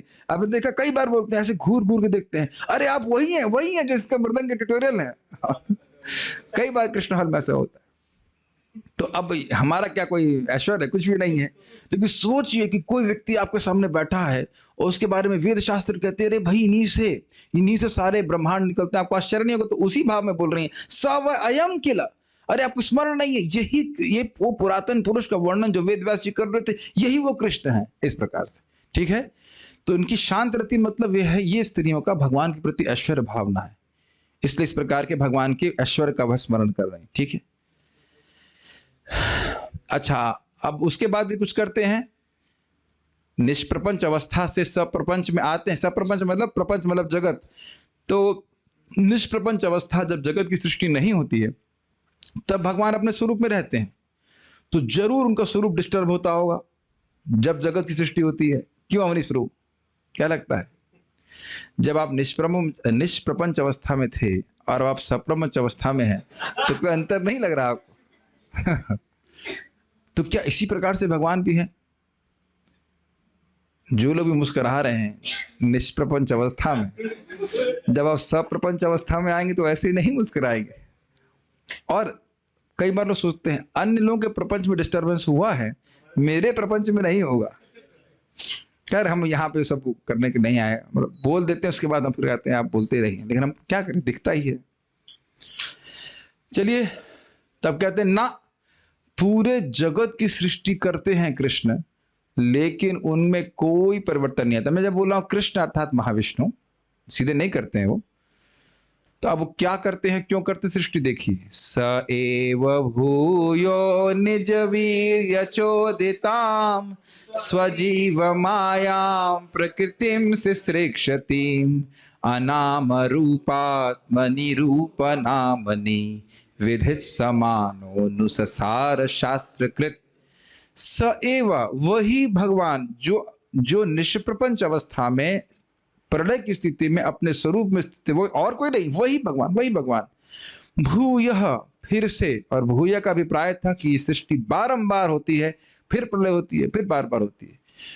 निज वीर्य चोदिताम, अपनी शक्ति से, अपनी काल शक्ति से प्रेरित करके, स्वजीव मायाम, जो जीव उनकी शक्ति है, हम सब भगवान की शक्ति है कि नहीं, उनको मोहित करने वाली माया उसी का नाम प्रकृति है। और वह प्रकृति सिसृक्षतिम, अर्थात जब वह सृष्टि करना चाहती है तो भगवान काल शक्ति के द्वारा उसको प्रेरित करते हैं, अपने में समर्थ नहीं सृष्टि करने में।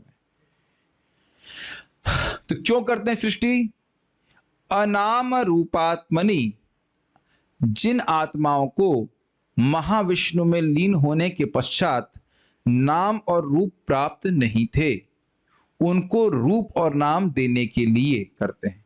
रूप नामनि विधित समानो, जिन जीवों को नाम और रूप महाविष्णु के शरीर में नहीं थे, उनको रूप और नाम विधित समाना देने के लिए। अभिरूप, आपका नाम है कि नहीं, और आपका रूप है कि नहीं, किसका रूप और नाम है बताइए। शरीर का है कि नहीं। आप मेरे शरीर को ही देख रहे, मेरे को तो नहीं देख रहे हैं। तो महाविष्णु, आप जानते हो, सुना हो अगर आपने हो, महाविष्णु, 3 विष्णु होते, तो महाविष्णु सृष्टि करता है, तो उसमें जब प्रलय हो जाती है तो जीव उनमें सब प्रवेश कर जाते हैं। तो उस समय हमारा नाम क्या रहता है, कुछ भी नहीं, ना रूप रहता है, ना नाम रहता है, कोई शरीर नहीं रहता है। तो कह रहे उस अवस्था से बाहर निकाल करके रूप और नाम दी जाते हैं। और रघुपति प्रभु, रूप और नाम क्यों दिए जाते हैं, बोल दीजिए, हम रिपीट कर देंगे, मैं भूल गया, याद नहीं आ रहा। उसकी पहचान के लिए। किस लिए पहचान की जाती है। नहीं, ज्ञान शक्ति का वर्णन है, गलत नहीं बोल रहे हैं, लेकिन पहचान क्यों दी जा रही है। आपने बिल्कुल सही बोला कि रूप और नाम दे करके उसकी पहचान दी जा रही है उसको। पूर्व जन्म के जो उसकी इच्छाएं हैं, उसके कर्म के अनुसार उसको शरीर दिया गया, और उसके बाद उसकी उसमें पहचान भी करवाई गई कि तुम ये हो। उसके बाद उसके अनुरूप वह कार्य करेगा भोग के। छिपकली आज तक कभी आपके रसगुल्ला खाने आई है, समझ गए ना। बस एक ही बात समझ में आ गई, छिपकली जो पहचान है, मैं छिपकली हूं, मैं नहीं, मतलब छिपकली सोच रही है कि छिपकली मैं हूं और मेरा भोजन यही है। और हम लोग कभी सुअर के भोजन की तरफ देखते हैं, और सुअर भी शायद हमारी तरफ भोजन की तरफ नहीं आता है कभी। हर व्यक्ति अपनी पहचान के अनुसार कार्य कर रहा है ना, तो वह रूप और नाम देकर उसके अनुसार वह तदनुरूप वह कार्य करता है। लेकिन ऐसा नहीं है कि बस भोग करने के लिए छोड़ दिया शास्त्रकृत। भगवान ने वेद शास्त्र का निर्माण भी किया। कैसे किया था, नहीं, मुंह से नहीं सांस लेते, नाक से लाते हैं भगवान सांस। नाक से निश्वास छोड़ा और उसी से वेद प्रकट हुए। किस लिए, ताकि लोगों को, जीवों को कर्म, ज्ञान, योग और भक्ति, अगर किसी को भाग्यवान हो तो भक्ति करके पुरुषार्थ करने का मौका मिले, अंत तो करते हुए वह भगवान के पास पहुंच सके, मोक्ष प्राप्त कर सके। ये सब बातें वहां पे चर्चा हो चुकी हैं, तो बस हम कल रिवाइज कर रहे हैं। अब कोई कहे अच्छा तो भाई ये तो महाविष्णु के बारे में बोल रहे हैं ना, कृष्ण तो अभी दिख रहे हैं, ये क्या बात बोल रही हो। कृष्ण तो द्वापर युग में आते हैं, वैवस्वत मनवंतर यानी 7वें मनु के 28वें चतुर्युग में आते हैं कृष्ण। तो तुम तो बात कर रही हो महाविष्णु की, वो तो बहुत पुरानी बात है ना। तो कहते हैं ना, वही भगवान मतलब कृष्ण, जिनके विस्तार महाविष्णु, तो वो कृष्ण शाश्वत हैं। ऐसा मत सोचो कि केवल अभी उपस्थित है। तो इसलिए कह रही हैं, सवा अयम यद पदमात्र सूरयो जितेन्द्रिया निर्जित मातरीश्वनः पश्यन्ति भक्त्युत्कलितामलात्मना नन्वेश त्वं परिमार्ष्टुमर्हति। सवा, सवा मतलब वही जिनका वर्णन हुआ अभी, निष्प्रपंच स्वप्रपंच, वही भगवान अयम, ये कृष्ण है। यद पदमत्र सूर्य, जिनके पदम अर्थात स्वरूप या चरण कमल, वेरी गुड, आप लोग को याद हो रहा है। सूर्यो अर्थात सूर्यजन, भक्तजन। कैसे भक्तजन? जितेंद्रिय, जिन्होंने इंद्रियों को जीत लिया है। निर्जित मातरीश्वना, जिन्होंने अपने प्राणों को जीत लिया। क्या रिलेशन था कि जो प्राण को जीत लेता है, प्राण से इंद्रियां चालित हैं, तो अर्थात वह अपनी इंद्रियों को जीत लेता है। पश्यंती, देखते हैं, और यह वर्तमान निर्देश से ये सूचित होता है कि भगवान की लीलाएं नित्य हैं। आज भी भक्त लोग देखते हैं। कैसे? भक्त्युत्कलिता अमलात्मनः, भक्ति करके उत्कंठित शुद्ध हुई अमल बुद्धि के द्वारा, आत्मना मतलब बुद्धि के द्वारा, एकदम एकाग्र बुद्धि के द्वारा वह कृष्ण का दर्शन करते हैं। तो बुद्धि शुद्ध कौन करता है?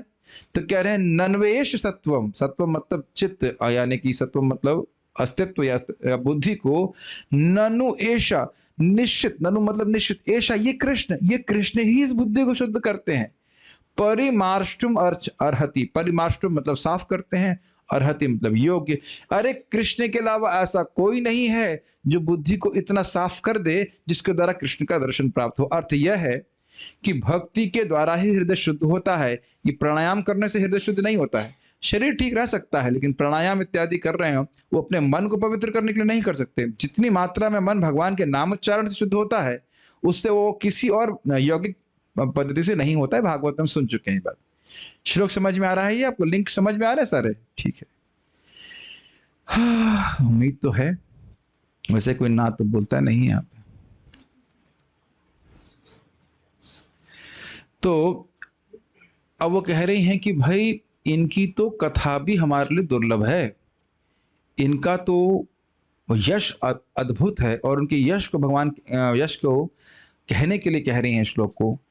सवा अयम सख्युन गीत कसत कथो वेदेषु गुह्येषु च गुह्यवादिभिः य एक ईशो जगदात्मलीलया सृजत्यवत्य न तत्र सज्जते। सवा अयम, अरे वही भगवान है ये। अयम ये श्री कृष्ण, निर्देश तर्जनी से निर्देश करके यही कृष्ण है। सखी अर्थात हे सखी, अनुगीत सतकथो, इनकी सत्य कथा अर्थात नित्य कथा, जो कथा भगवान माने भगवान की लीलाएं तो नित्य हैं, ऐसी कथा को अनुगीत गाते रहते हैं। गाया गया है। कहाँ गाया गया है?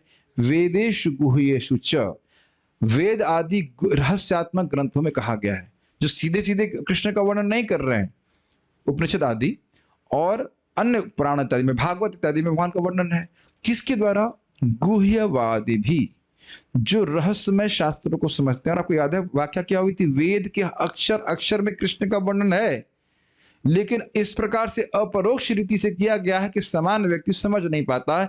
इसलिए करें गुह्यवादी। जो गुह्यवादी है जैसे कि व्यासदेव जी, वह भगवान, वो समझ रहे हैं कि वेद का एकमात्र प्रयोजन कृष्ण को जानना है, लेकिन जो इस प्रकार से परंपरा में ज्ञान स्वीकार नहीं करते हैं वह समझ नहीं पाते। तो भगवान की कथा भी बहुत दुर्लभ है। और इससे ये भी सूचित हो रहा है कि हमारे किसी और योग्यता के द्वारा नहीं, बल्कि भगवान की कृपा के कारण ही भगवान हमको यहाँ पे दृष्टिगोचर हैं। इनकी तो कथा भी बहुत दुर्लभ है। हम सोचते हैं कि भागवत मिल रही सुनने में कौन सी बड़ी बात है।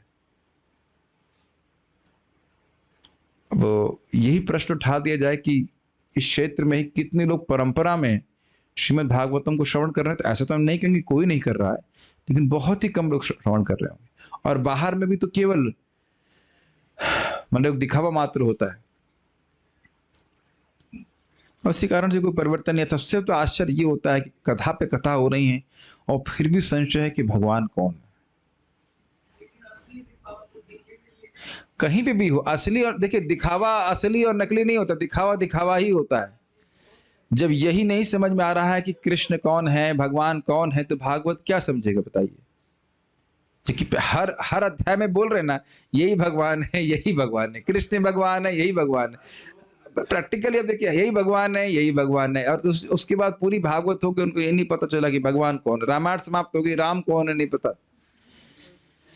खैर ये अब इसको देख ही सकते हैं कि भागवत श्रवण करने के बाद भी लोगों को डाउट हो रहा है, रिसर्च चल रही है कि भगवान कौन है। अब किस प्रकार के यश का वर्णन करते हैं तो उसका उदाहरण एक दे रही हैं। या एक ईशो वो ईश्वर परमेश्वर अकेले ही जगदात्म लीलया, इस पूरे जगत को आत्म लीलाया बिना प्रयास के संकल्प मात्र से सृजति अर्थात सृजन करते हैं, अवति अर्थात पालन करते हैं, अति नष्ट करते हैं, परंतु न तत्र सृजति, लेकिन उसमें आसक्त नहीं होती। आपको बड़ा आसान लगता होगा। देखिए भाई, जिनके बच्चे हैं या जिनकी गृहस्थी में, आप बता दीजिए कि संकल्प से कौन पालन कर ले रहा है। ऐसे हम भगवान का यश सुन लेते हैं, हाँ कोई दिक्कत नहीं। एक वक्त बोल लेते हैं अपने बच्चों के बारे में, आंसुओं से पाला है अच्छा, खाने को कुछ नहीं दिया मतलब रो रो करके पाला बच्चों ने इतना बाल नोचे, इतना परेशान किया। लेकिन जरा एक बात विचार कीजिए कि कौन व्यक्ति संकल्प सब कुछ कर दे रहा है, बताइए। तब समझ में आएगा कि कितना बड़ा यश भगवान का है। संकल्प से पूरे जगत का पालन कर रहे हैं। I mean that is too much, is it not? और संकल्प से कौन ध्वस्त कर देता है, जरा ये बता दीजिए। संकल्प से तो कुछ नहीं होता है ना। संकल्प से ही पूरे जगत को नष्ट भी कर देते हैं और सृजन भी कर देते हैं। तो इन तीनों गुणों को अपने पे घटित करके देखेंगे तब समझ में आए कि भगवान कितने महान है, बताइए। हमें तो कोई किसी में गुण नहीं कि संकल्प से सब कुछ सृजन कर दें, नष्ट कर दें, पालन कर दें, कुछ भी नहीं कर सकते। और वैसा करने के बाद भी उसमें आसक्त होते हैं कि नहीं? सृष्टि करने के बाद भी आसक्त होते हैं। जिनका पालन करते हैं उनसे आसक्ति होती है कि हमारे को ध्यान रखेंगे, कुछ ना कुछ रहता है। लेकिन भगवान को कोई अपेक्षा नहीं, पूरे जगत को सृष्टि करते हैं। तो इस प्रकार से भगवान का यश वह कह रही हैं। अब वर्णन कर रहे हैं कि भगवान कब अवतरित होते हैं। ऐसे भगवान जगत को रच करके भगवान आते भी हैं क्या? तो कहते हैं हाँ आते हैं। और क्यों आते हैं वो कह रही हैं, यथा हि धर्मेण तमो धियो नृपा जीवन्ति तत्र एष हि सत्वतः किल धत्ते भगं सत्यमृतं दयां यशो भवाय रूपाणि दधद युगे युगे। यदा ही अधर्मेण, जब अधर्म के ही द्वारा, तमोधिया नृपा, नृपा मतलब जो नरों का पालन करने वाले राजा है, तमोधी हो जाते हैं, मतलब उनकी बुद्धि तमोगुण से व्याप्त हो जाती है। और अधर्मेणा ही जीवंती, वो केवल अधर्म से जीते हैं बस। तत्र उस समय, तत्र मतलब तदा उस समय, ऐशा मतलब यही भगवान ही सत्वतः केला, वह अपने शुद्ध सत्व के द्वारा निश्चित ही धत्ते स्वीकार करते हैं। क्या स्वीकार करते हैं? भगम, अपने ऐश्वर्य को प्रस्तुत करते हैं। सत्यम अर्थात सत्य प्रतिज्ञत्व, जो भगवान बोलते हैं वो होता ही है, इसको वह प्रस्तुत करते हैं अपने शुद्ध सत्व के द्वारा। प्रकृति के गुणों में दब करके नहीं। समझ रहे हैं, हम लोग प्रकृति के गुणों में दबे हुए हैं, इसलिए हमेशा जो बात बोलते वो हो नहीं पाती है। लेकिन भगवान प्रकृति के गुणों से पूरी तरह से स्वतंत्र है, इसलिए जो सत्य बोलते हैं वो होता ही है। ठीक है, वो करते ही हैं। ऋतम अर्थात यथार्थ उपदेशकत्व, जैसा जो बात है उसको यथावत बोलना, जैसे कि भगवत गीता, उद्धव गीता, ऐसे कई स्थानों पर भगवान यथावत बोलते हैं। जो ज्ञान है उसको यथावत प्रस्तुत करते हैं। दयाम अर्थात अपने भक्तों पे कृपा, जैसे अर्जुन की रक्षा करना, विभीषण की रक्षा करना, और किसका सुना था हमने, बहुत सारे भक्तों की रक्षा करते हैं। तो ऐसे और यश का विस्तार करते हैं। यश मतलब अद्भुत कर्मत्व, जैसे कि गिरिराज जी को उठा लेना, और कालिया का दमन करना, आग पी जाना। इस प्रकार से भगवान ऐसे कर्म किए हैं जो कोई इंसान नहीं कर सकता। तो इस प्रकार से इनका विस्तार करते हैं। भवाय रूपाणि दधत युगे युगे, तो भगवान भवाय मतलब जगत के कल्याण के लिए भगवान विभिन्न स्वरूपों को प्रस्तुत करते हैं। रूपाणि दधत मतलब बहुत सारे रूपों को प्रस्तुत करते हैं। हिरण्यकश्यप, नरसिंहदेव, श्री राम, वामन, परशुराम, ऐसे बहुत सारे रूपों को प्रस्तुत करते हैं युगे युगे, युग युग में। लेकिन एक और अर्थ था कि भगवान वृंदावन, मथुरा और द्वारका के अनुरूप अपने विभिन्न रूपों को प्रस्तुत करते हैं। अयम मतलब ये कृष्ण, जो साक्षात कृष्ण आपके सामने हैं, ये युग युग में अर्थात हर ब्रह्मा जी के दिन में वैवस्वत मनु यानी 7वें वैवस्वत मनु के 28वें चतुर्युग में अवतरित होते हैं। और वृंदावन, मथुरा और द्वारका के अनुरूप वह अपने विभिन्न रूपों को प्रस्तुत करते हैं। वृंदावन में कौन सा रूप है, किस प्रकार का रूप है करणामृत प्रभु कृष्ण का? गोपी हो, श्याम सुंदर गोपवेश रूप, वेरी गुड। और द्वारका में क्षत्रिय भाव में रहते हैं, तो वहां पे अलग अलग भाव प्रस्तुत करते हैं। तो ये अर्थ भी लिए गए थे, ठीक है। अब किनके बीच में आ रहे हैं और किस स्थान में आ रहे हैं उसका वर्णन कर रही हैं, और उसमें उनकी प्रशंसा कर रही हैं। श्लोक तो हम लोग खूब गाए थे। अहो अलम श्लाघ्यतमं यदोः कुलम, अहो अलम पुण्यतमं मधोर्वनम, यदेश पुंसाम ऋषभः श्रियः पति, स्वजन्मना चंक्रमणेन चांचति। अहो, ओह, अलम श्लाघ्यतमम, अलम मतलब अतिशय, अत्यधिक, श्लाघ्यतमम मतलब प्रशंसनीय। क्या प्रशंसनीय है? यदुकुल, यदुकुल अत्यंत प्रशंसनीय है। क्यों? स्वजन्मना च अंचति, क्योंकि कृष्ण इसमें जन्म लेकर इसको अंचति अर्थात सम्मानित किए हैं। ठीक। अहो अलम पुण्यतमम मधुरवनम, ये मधुवन, ये मथुरा की भूमि अत्यधिक अत्यधिक श्लाघ्यतमम है और पुण्यतमम है, अत्यंत प्रशंसनीय है और अत्यंत पुण्यतम है, अर्थात पुण्य प्रदत्व। हमारे भक्त लोग प्रोजेक्ट, आप सेवा ले लीजिएगा, उसमें मथुरा महात्म्य पुस्तक को इंग्लिश में हिंदी में करने का प्रयास कर रहे हैं। हमें लगता है कि इस जीवन में हो जाना चाहिए। तो अद्भुत बातें हैं। कीड़ा भी अगर मरेगा तो भगवान के पास जाएगा। अभी मुझे किसी ने मैसेज किया था, कविता भाटी माता जी ने, कि माँ उनकी मर रही तो क्या करना चाहिए। हमने कहा कम से कम होटल तक तो ले आओ। दिल्ली में मर रही है तो होटल तक तो ले आओ। ब्रज क्षेत्र में कोई व्यक्ति कीड़ा भी मरेगा, अब इसलिए आपको कीड़े मारने नहीं है, भगवान धाम भेजने के लिए बुरा अपराध है, लेकिन कीड़ा भी मरेगा तो वह भगवान की प्राप्ति करेगा। क्या हो रहा है? अचिंत्य लगता है ना। अब कुछ बात आ रही है तो मैं एक बात आपको बोलूंगा, पता नहीं बोलनी चाहिए कि नहीं, लेकिन आप लोग चकित हो जाओगे। Let me see if I will can find this. देखिए, मथुरा की महिमा का एक वर्णन थोड़ा सुनिए। हे पृथ्वी देवी, ये 312वां टेक्स्ट है, ये श्रील रूप गोस्वामी जी ने लिखा है। सैंपल दे रहे हैं, अभी तो पूरी किताब बनेगी।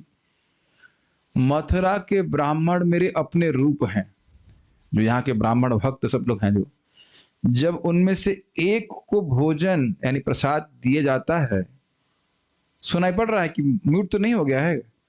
हाँ ठीक है। तो यहाँ पे अगर किसी एक को भोजन दिया जाता है, भक्तों को भोजन खिलाया जाता है, तो ये है 10 लाख अन्य ब्राह्मणों को खिलाने जैसा होता है। 312वां टेक्स्ट। तो बाकी 10 लाख। अब बताइए, आज हम सुबह भक्तों को बोल रहे थे और भक्तों ने बहुत सुंदर तरह से रेसिप्रोकेट भी किया कि आप कार्तिक आने वाला है और आप लोग मंदिर में धन दीजिए ताकि ब्रेकफास्ट इत्यादि हो सके भक्तों का। और बनाने वाला भी ब्राह्मण, पक्का ब्राह्मण, साउथ इंडियन ब्राह्मण, इंपोर्टेड। 2 बजे उठ करके, बताइए, बहुत जगह भोजन बन रहा है, कौन व्यक्ति 2 बजे उठ कर 16 माला जप करके भोजन बना रहा है, बताइए। और मुझे पार्थ प्रभु बता रहे थे कि कार्तिक में ये जो भिखारी सोते रहते हैं उनको उठा उठा कर भोजन कराते हैं। बताइए, भिखारियों को। अब संदेह है कि वो जरूरी नहीं कि भिखारी मतलब क्या कहते हैं भजन करते होंगे, बहुत बार तो बीड़ी ही पीते रहते हैं। अब मैं तो सुन करके आश्चर्य, उठा उठा के भाई खाओ खाओ ऐसा करके। कार्तिक में तो विशेष करके भगवान को के भक्तों को या प्रसाद वितरण करने की बहुत महिमा है, वो भी धाम में तो बहुत अधिक है। You are doing very good service. Okay. तो आपने सोचेगा भाई ये तो बड़ा खर्चा करवा रहे हैं, 35,000, इतनी तो हमारा वो बाइक खरीदनी थी, वो हमारा सपना टूट गया। फैन चला दीजिए। हमारा तो बड़ा नुकसान कर रही है। बताइए, नुकसान कर रहे हैं कि इन्वेस्टमेंट है, ये आप बता दीजिए। माता जी 35,000 है ना आपके पास, आप भी स्पॉन्सर करिए। अरे मथुरा के ब्राह्मण मतलब ब्रज में जो भक्ति भजन कर रहे हैं, आपने सुना नहीं? अहो बता सौ पचतो गरियान जय जिह्वा अग्रे वर्तते नाम तुभ्यम ते पुस्तपः जवनुष्णु आर्य ब्रह्मानुचर नाम गृणती ये ते। जो भगवान का नाम उच्चारण कर रहा है वह एक ब्राह्मण से भी श्रेष्ठ, यद्यपि वह कुत्ता खाने वाले के पैदा हो। फिर दीक्षित भक्तों की तो बात छोड़ दीजिए, कहते नहीं समझ रहे हैं। जो लोग जप कर रहे हैं, मंगल आरती जा रहे हैं, भक्ति कर रहे हैं, यहाँ पे निष्ठा से भक्ति कर रहे हैं, उनको ब्राह्मण नहीं मानेंगे। और अभी आप लोग अभी नहीं समझ में आ रहा होगा, अब सुनिए। 320 वैसे 420 होना चाहिए था श्लोक का नाम, लेकिन अब सुनेंगे तो आप हिल जाएंगे। सुनना चाहेंगे? जो भाई देखो, जो इसमें लिखा है वो करना नहीं, लेकिन लिखा जो है बस खाली पढ़ रहा है। रूप गोस्वामी जी इसमें देखा है, जो मथुरा में वास करते हैं और व्याभिचारी हैं या अपनी इंद्रियों से पराजित हैं, वह सभी मानव रूप में देवता है। तो इसीलिए कह रहे हैं, अहो कितनी आश्चर्य की बात है। ये कान में नहीं टिक रहा होगा जो मैं बोला। आपको किताब काय को दिया? पढ़ने के लिए दिया है, देख लेना। 320, जो एक नंबर का यहाँ पे 420 है, वह भी देवता की तरह पूजित। अब देख रहे हैं कि शास्त्र के द्वारा हमारी दृष्टि कितनी हिल रही है। अरे ये आदमी ऐसा गलत काम कर रहा है, वैसा गलत काम कर रहा है। वो मथुरा में, वृंदावन में रह रहा है। तब आप समझ रहे होंगे कि अब आप लोग तो मेरा डांटने का लाइसेंस कैंसिल ही कर दिए होंगे। प्रभु जी आपने देखा नहीं, हम व्याभिचारी हैं क्या? व्याभिचारी तो नहीं है, केवल मंगल आरती, तो हम खाली मंगल आरती एब्सेंट चारी हैं बस, और तो नहीं कुछ। इतना डांट लगाते हैं आप। अब जो भी बात है, लेकिन ये बात है, अब जो लोग भक्ति कर रहे हैं और प्लस धाम में बाहर से भी भक्त लोग आते हैं, उनको कृष्ण अपना गेस्ट मानते हैं, तो उनके लिए प्रसाद की व्यवस्था की जाए, कितना आशीर्वाद होगा आप कल्पना नहीं कर सकते। एक और सुन लीजिए, मथुरा वासियों की थोड़ी सी भी मदद करने वाले को जो पुण्य प्राप्त होता है वह कभी समाप्त नहीं होता। तो यहाँ पे जो स्पेशली कार्तिक में आता है, तो कोई सैर सपाटे के लिए तो ना आता है। बहुत से भक्त लोग यात्रा के लिए आते हैं, भगवान का दर्शन करेंगे, जप करेंगे, है कि एक गिरिराज जी का दर्शन करेंगे, यही तो है ना, और तो कुछ नहीं है। मोस्टली तो हम तो और किसी को नहीं देख रहे हैं, यही सब लोग आते हैं। तो ये सब बातें हैं। अब उसके बाद भी कोई व्यक्ति अपने धन को ही बचाना चाहे, जो हो सकता नहीं, जो साथ में जाने वाला ही नहीं है, तो अब उसका दुर्भाग्य है, और तो कुछ कह नहीं सकते। कोर्ट ले जाए, कोर्ट समझना, कोर्ट ले जाए तो वहां नहीं कहेंगे अहो, कोई आश्चर्य नहीं है कि नहीं। डॉक्टर ले जाए वहां भी नहीं कहेंगे अहो, लेकिन मंदिर में देना हो वैष्णव की सेवा में, अरे इतना अधिक मांग रहे हैं, बहुत बोल रहे हैं तो बहुत बोल रहे हैं। और वही बच्चा जेब से निकाल करके कहीं पटाखे में जला दे, कुछ करते, कोई दिक्कत नहीं है। नहीं, हाँ, हम खाली ये प्रयोजन लेकर केवल डोनेशन लेने के लिए नहीं बोल रहे हैं, ये कोई उद्देश्य नहीं है। जो शास्त्र का वचन आपके सामने प्रस्तुत किया जा रहा है। हाँ, वो चक्कर है ना। अब प्रभुपाद जी कहते हैं, आप अब देख लीजिए, हाँ, कुछ बैंकर्स भी, तो बैंक सब जानते हैं, एफडी करते तुरंत पैसा मिलता है तुरंत तो नहीं मिलता है, कि जानते हैं कि बहुत रिटर्न मिलेगा आगे जाकर के। तो उतनी दृष्टि है, तो इसलिए वहां पैसा जमा रहता है, उसको ब्रेक नहीं कर पाते तो सहन कर लेते हैं। लेकिन ये नहीं समझ पा रहे कि इधर वैष्णव की सेवा करेंगे तो कितनी भक्ति बढ़ेगी। और अभी अभी सुनाऊंगा, फिर उसको बोलूंगा, फिर बोलूंगा। भक्तों की सेवा से नाम अपराध कटते हैं। परम पूज्य राधा गोविंद महाराज के आपने प्रवचन हम लोग डिस्कस किए थे ना, हरि नाम दीक्षा में। लास्ट में कंक्लूजन महाराज क्या बोले थे? वैष्णवों की कृपा से हमारे नाम अपराध कटते हैं, नाम में रुचि उत्पन्न होती है। स्पष्ट समझिए, और ये फिर समझ लीजिए। तो मैं पढ़ाऊँ, अभी मुझे कोट करना है, बस देखना। चैतन्य भागवत में स्पष्ट श्रील भक्ति ठाकुर जी बोलते हैं कि भक्तों के मुख में प्रसाद देने से वह भगवान को हानि देने जैसा होता है। और भागवत में 2 जगह बोले हैं इस प्रकार से भगवान। एक श्रीमद् भागवत में 5वें स्कंद के 5वें अध्याय के 23वें श्लोक में बोले हैं कि व्यक्ति को अग्नि में देता है आहुति और किसी भक्त के मुख में प्रसाद देता है। मुख में मतलब ऐसे नहीं मुंह में डालना है, मतलब खाए और वो प्रसाद ग्रहण करे। यद्यपि वह यह भी ना बोले कि आपने अच्छा बनाया है, उसकी तृप्ति हो रही है, मतलब कृष्ण सुखी हो रहा है। तो मान लीजिए किसी के पास धन नहीं है, हाँ, ये वाला ऑप्शन, ये प्लान बताइए। हमारे पास धन बिल्कुल नहीं है, एटलीस्ट आपको देने के लिए तो बिल्कुल नहीं है ठीक है, भगवान को देने के लिए बिल्कुल नहीं है। हाँ, अब सुनाई पड़ रहा है, तो आप हाथ से भी सर्विंग कर सकते हैं। तो प्रभु जी आएंगे कैसे? तो ठीक है, फिर अकाउंट में ट्रांसफर कर दीजिए हम खाली बोल रहे हैं, ये धर्म करने का मौका छोड़ना नहीं चाहिए। मैं सब बातों को बोल रहा था कि मधुवन में जो कुछ भी कोई कार्य करता है, इस प्रकार का भक्ति कर रहा है, उसका कितना लाभ है। पुण्य प्रदत्व की बात कर रहा हूं। देश और काल के सारा कुछ करते हैं तो उसके अनुसार उसको लाभ प्राप्त होता है। राजस्थान में जाकर के कोई व्यक्ति खेती करेगा तो क्या मिलेगा, जरा बताइए। समझ में आ गया? और कहीं कहीं आप देखेंगे जमीन इतनी उर्वर होती है, एक बीज डाल देंगे हजारों बीज उगते हैं। समझ रहे हैं अंतर? यहां देख रहे हैं। उसी प्रकार से आप अन्य जगह कहीं पुण्य करते हैं और यहां करते करोड़ों गुना अधिक लाभ मिलता है, और तुरंत दिखाई नहीं पड़ता, इसलिए लोगों को विश्वास नहीं होता। शास्त्र दृष्टि से बोलना चाहिए। रूप गोस्वामी जी झूठ बोलने के लिए नहीं बैठे वहां। तो इसलिए कह रहे हैं अहो अलम पुण्यतम और तमम मधुर वनम, ये मधुवन अत्यंत पुण्यतम है। जीव आता है, किसी तरह से धाम का संपर्क होता है, उसकी अविद्या का नाश होता है। मैं महाराज जी को पूछा, परम पूज्य वृंदावन चंद्र महाराज जी, अगर भक्त लोग मॉर्निंग प्रोग्राम नहीं करते हैं तो डांटना चाहिए कि नहीं? अब तुम मथुरा में रहने वाले को भी डांटेगा।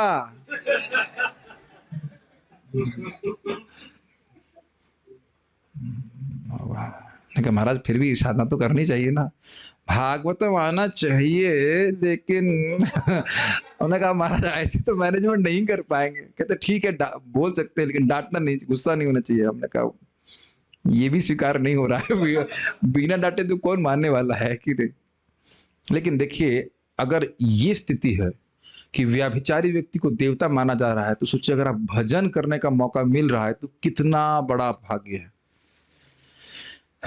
समझ रहे हैं कि एक दिन भी अगर जप करने को मिल रहा है, कथा श्रवण करने को मिल रहा है, तो कितना बड़ा लाभ है। उसे कल्पना कर सकते हैं आप? बताइए, जो व्यक्ति केवल आता मात्र है, उसको गेस्ट मान रहे हैं, उसके लिए आप सुबह उठ करके मंगल आरती जाते हैं, उनको दर्शन करते हैं, कीर्तन करते हैं, जप करते हैं उनके लिए, तो कृष्ण कितना मानेंगे अपने आप को? ये अर्थ लेना होता है। ये नहीं कि हम व्याभिचारी बने हैं, देवता तो बन गए ना कम से कम, ऐसा नहीं है।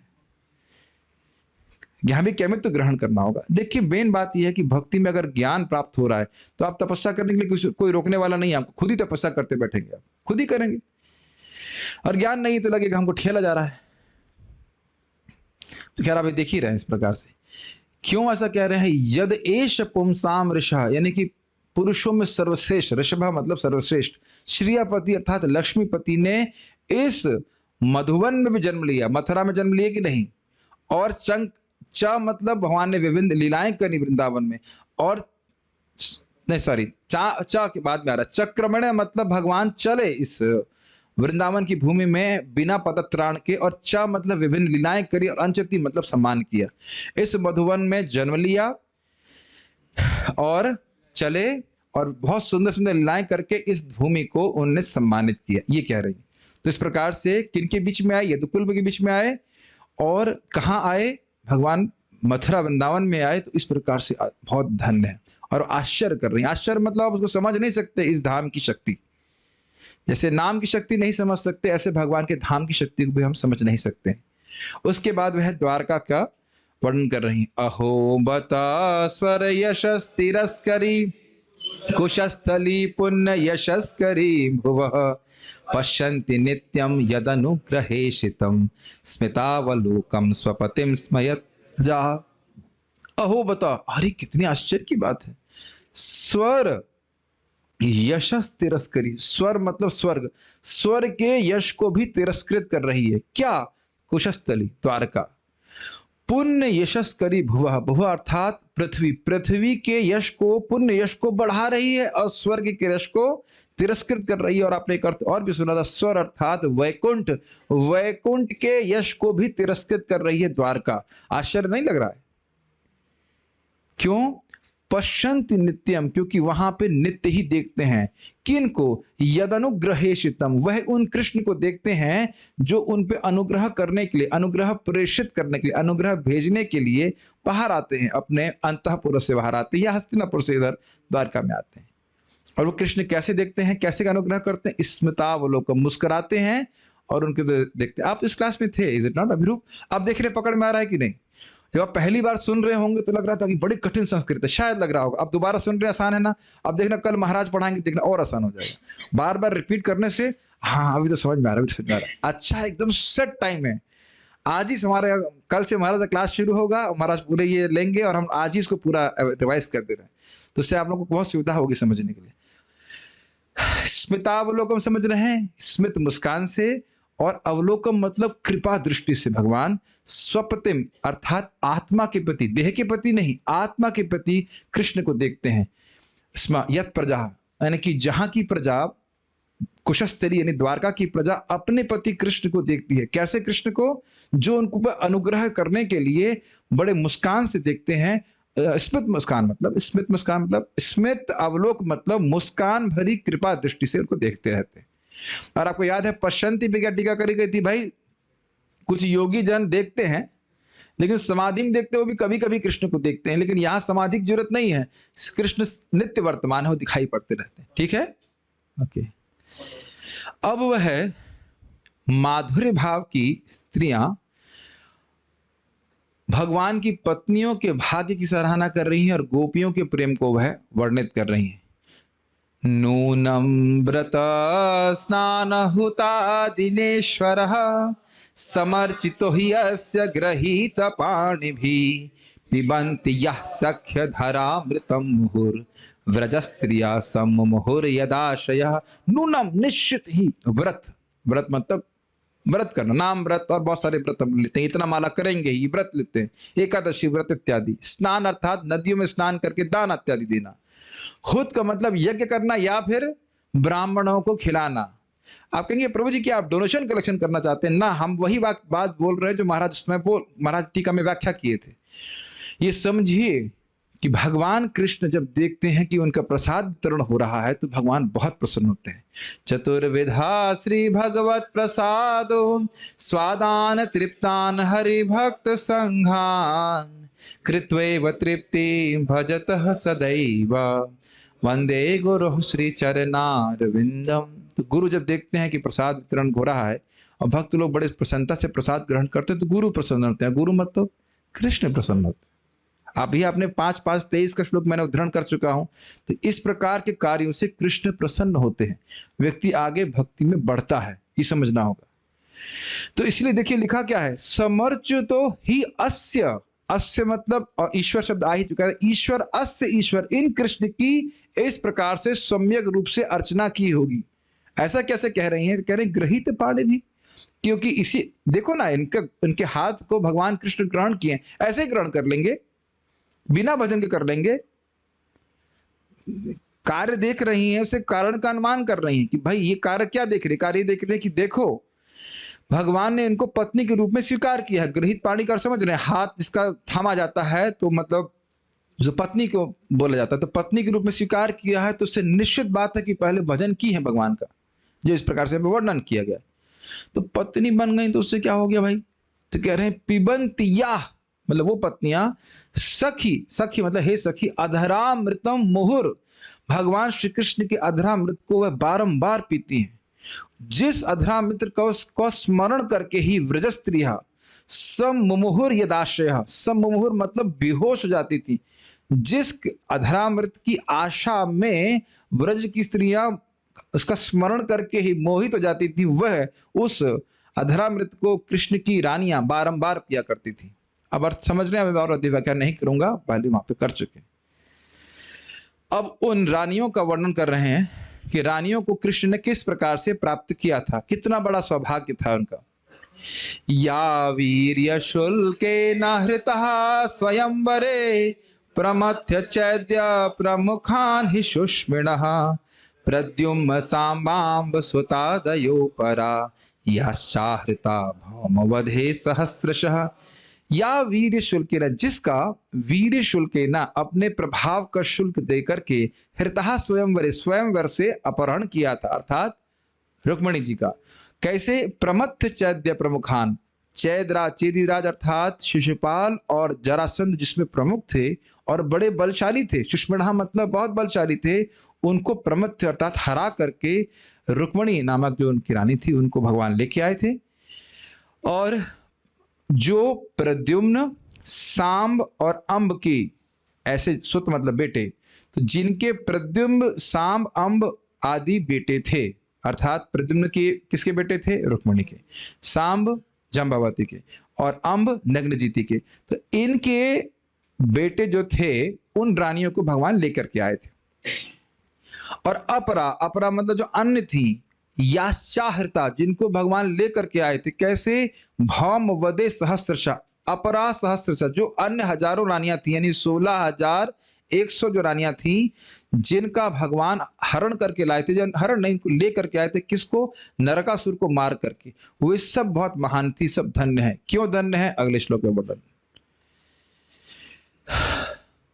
एतः परं स्त्रीत्वमपास्तपेशलं निरस्तशौचं बत साधु कुर्वते यासां गृहात् पुष्करलोचनः पतिर्न जात्वपैत्या हृतिभिर्हृदि स्पृशन्। एतः परं एतः परम स्त्रीत्वम, इन सभी स्त्रियों ने स्त्रीत्व को सर्वोच्च अवस्था पे लेके प्रस्तुत कर दिया। परम मतलब सर्वोच्च। यद्यपि अपास्त अपेशलम, यद्यपि स्त्रियों में स्वतंत्रता नहीं होती है और स्वतंत्र नहीं होना कोई अच्छा गुण नहीं होता है, लेकिन यह परमच सर्वोच्च अवस्था को क्यों प्राप्त होगी?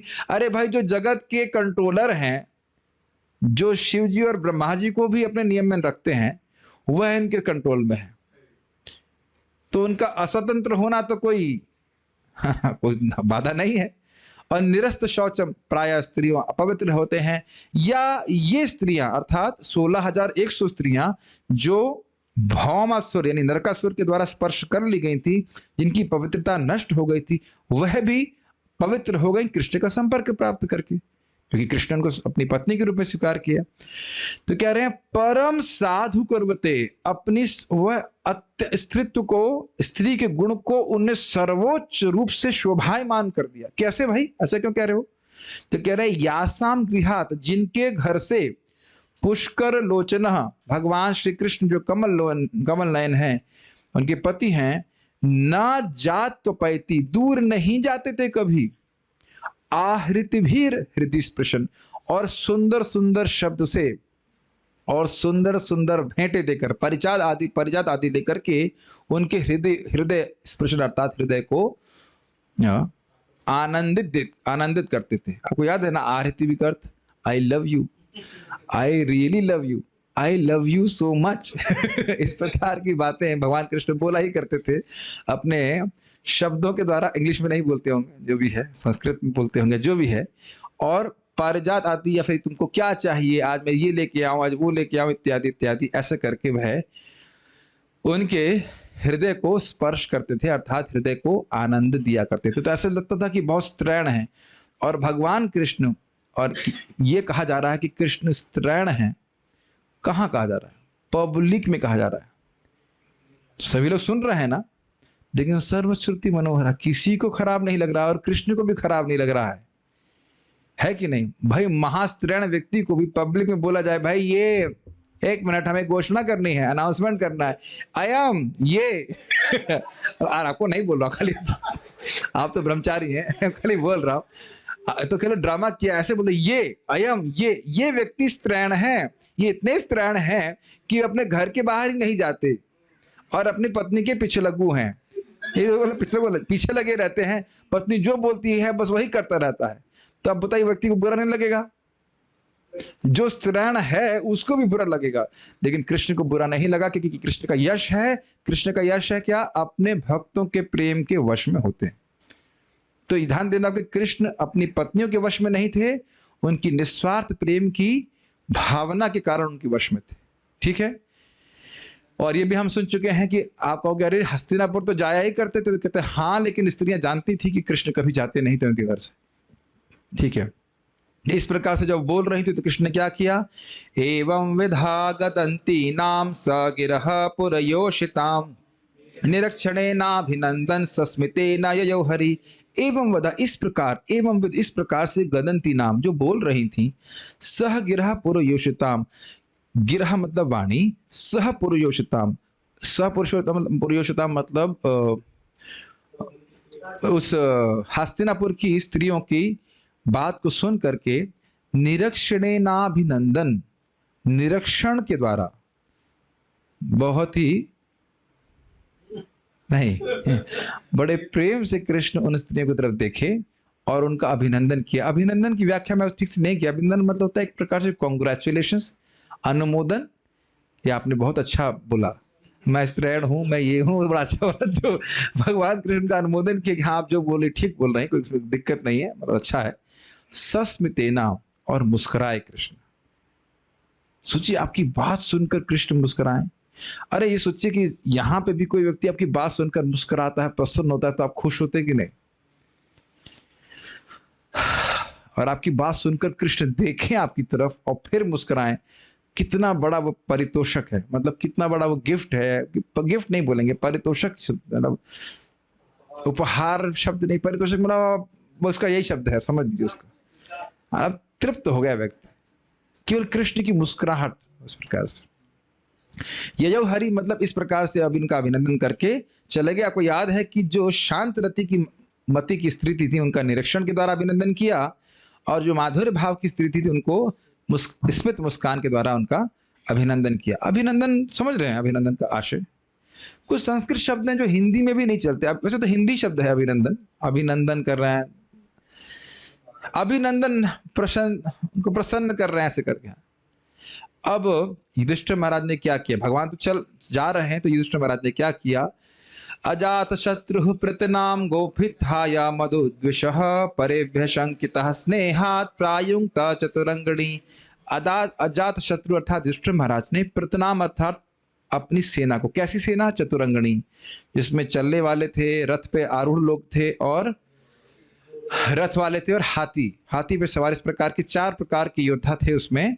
तो गोपित थाया मधुद्विषा, मधुद्विषा अर्थात मधु दैत्य को मारने वाले कृष्ण की रक्षा करने के लिए उन्होंने अपनी सेना भेज दी, एक अक्षौहिणी सेना भेज दी। क्यों भेज दी, परेभ्य शंकिता, उनको लगा कि कृष्ण का कोई शत्रु हो सकता है, क्योंकि कृष्ण ने मेरी मदद इस राज्य में, इस युद्ध में करी। कल ही व्याख्या कर रहे थे, कोई कठिन नहीं है। शंका थी स्नेह के कारण, जब भी स्नेह होता है तो अनिष्ट की आशंका बनी रहती है, इसलिए प्रायुक्त चतुरंगणी, अपनी सेना को, चतुरंगणी सेना को कृष्ण के साथ भेज दिया।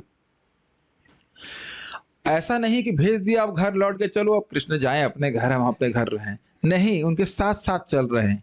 अथ दूरागतान शौरिहि कौरवान विरहातुरान सन्निवर्त्य दृढ़ं स्निग्धान प्राया स्वनगरीं प्रियैः।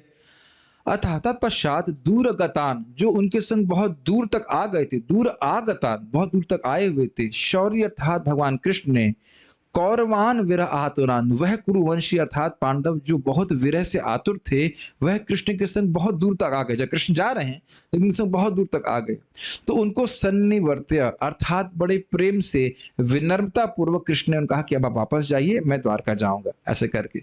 दृढ़म स्निग्धान, बहुत ही उनका प्रेम था, और दृढ़ मतलब एकदम गाढ़ा प्रगाढ़ स्नेह था कृष्ण के प्रति। तो उसके बाद कह रहे हैं प्रायात स्वनगरीम प्रिय, प्रायात मतलब भगवान गए, कहाँ गए, स्वनगरीम अर्थात द्वारका को गए।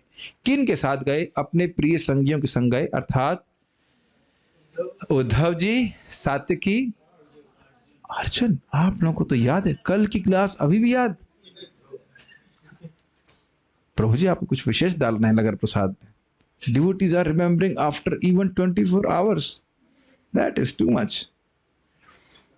एनीवेज, तो किन किन क्षेत्र में भगवान गए उसका शब्द यहाँ पे आए हुए हैं। कुरुजांगल पांचालन शूरसेनान सयामुनान ब्रह्मावर्तम कुरुक्षेत्रम मत्स्यान सारस्वथानथ। कुरुजांगल प्रदेश था ये दिल्ली के पास में, पांचालन अर्थात पंजाब, शूरसेन इधर भरतपुर का एरिया, उत्तर प्रदेश था। अच्छा ये उत्तर प्रदेश नहीं, ये राजस्थान है, लेकिन अभी उत्तर प्रदेश राजस्थान है, अभी तो इस देर का ही बताया गया था शूरसेन का एरिया। यमुना मतलब यमुना जी का तटवर्ती एरिया। ब्रह्मावर्त मतलब कानपुर, इलाहाबाद सब। कुरुक्षेत्र मतलब कुरुक्षेत्र, मत्स्यान मतलब बिहार और दरभंगा का उत्तरी दरभंगा बिहार स्थान है। सारस्वत हमको पता नहीं, लेकिन सरस्वती के पास वाला स्थान। इन सब जगहों में भगवान गए, और एक क्रम नहीं विवक्षा हुई है, वो भगवान अन्य स्थानों पे गए थे, लेकिन इसी क्रम में गए ऐसा नहीं। मरुधन्वा मतिक्रम्य सौवीराभिरयो परान आनर्तान भार्गवोपाग्राच्छांदबाहो मनाग विभु। मरु अर्थात राजस्थान जहाँ जल नहीं है, धन्व अर्थात मध्य प्रदेश जहाँ जल कम है, उनको अतिक्रम्य उनको पार करके सौवीराभिरयो परान, सौवीर और भीरयो, सौवीर और आभीर इन प्रांतों के परे, उन प्रांतों के पश्चात आनर्तान अर्थात द्वारका में भार्गव अर्थात शौनक ऋषि, हे शौनक ऋषि, इन सब को पार करके भगवान द्वारका में आ गए। शांत अवाहो मनाग विभु, मनाग मतलब थोड़ा सा, और विभु मतलब भगवान कृष्ण, यानी कृष्ण के आवाह अर्थात घोड़े थोड़े थक गए, बहुत चल लिए तो अब थोड़ा थक गए थे।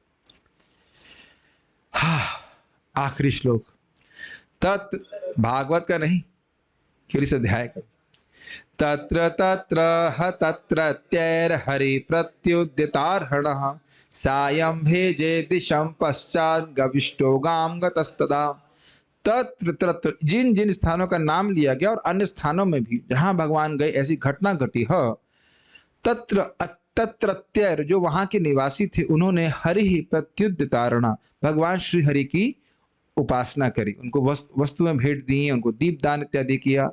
और सायं भेजे दिशम पश्चात, पश्चात दिशम, जब इस प्रकार से भगवान, हम एक अर्थ ले रहे हैं बस कि जब वहां जिस स्थान पर जाते तब सायकाल हो जाता तो पश्चिम दिशा, दिशम पश्चात मतलब पश्चिम दिशा को अभिमुख होकर के गविष्टो, जब सूर्य नीचे जा रहा होता था, अस्त हो रहा था, तो गाम गतः किसी जलाशय के पास जाकर के भेजे अर्थात भगवान उपासना करते।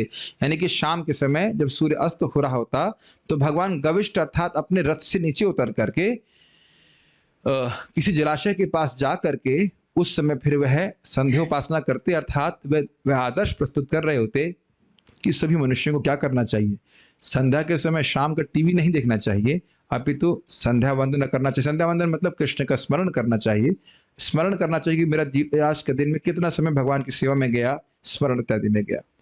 तो अब दूसरा अर्थ ये भी था कि जब भगवान द्वारका दिशम पश्चात, पाश्चात दिशम मतलब द्वारका पहुंचे, ये हम सुन ही चुके हैं कि परान अनार्तान, अनार्थ मतलब द्वारका पहुंच चुके हैं, तो उस समय सूर्य गविष्ट अर्थात सूर्य गाम गतः, गाम मतलब जल, समुद्र में प्रवेश कर रहा था मतलब ढल रहा था।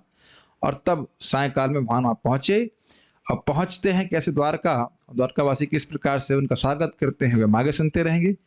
यहाँ पे हम रुकते हैं। हरे कृष्णा।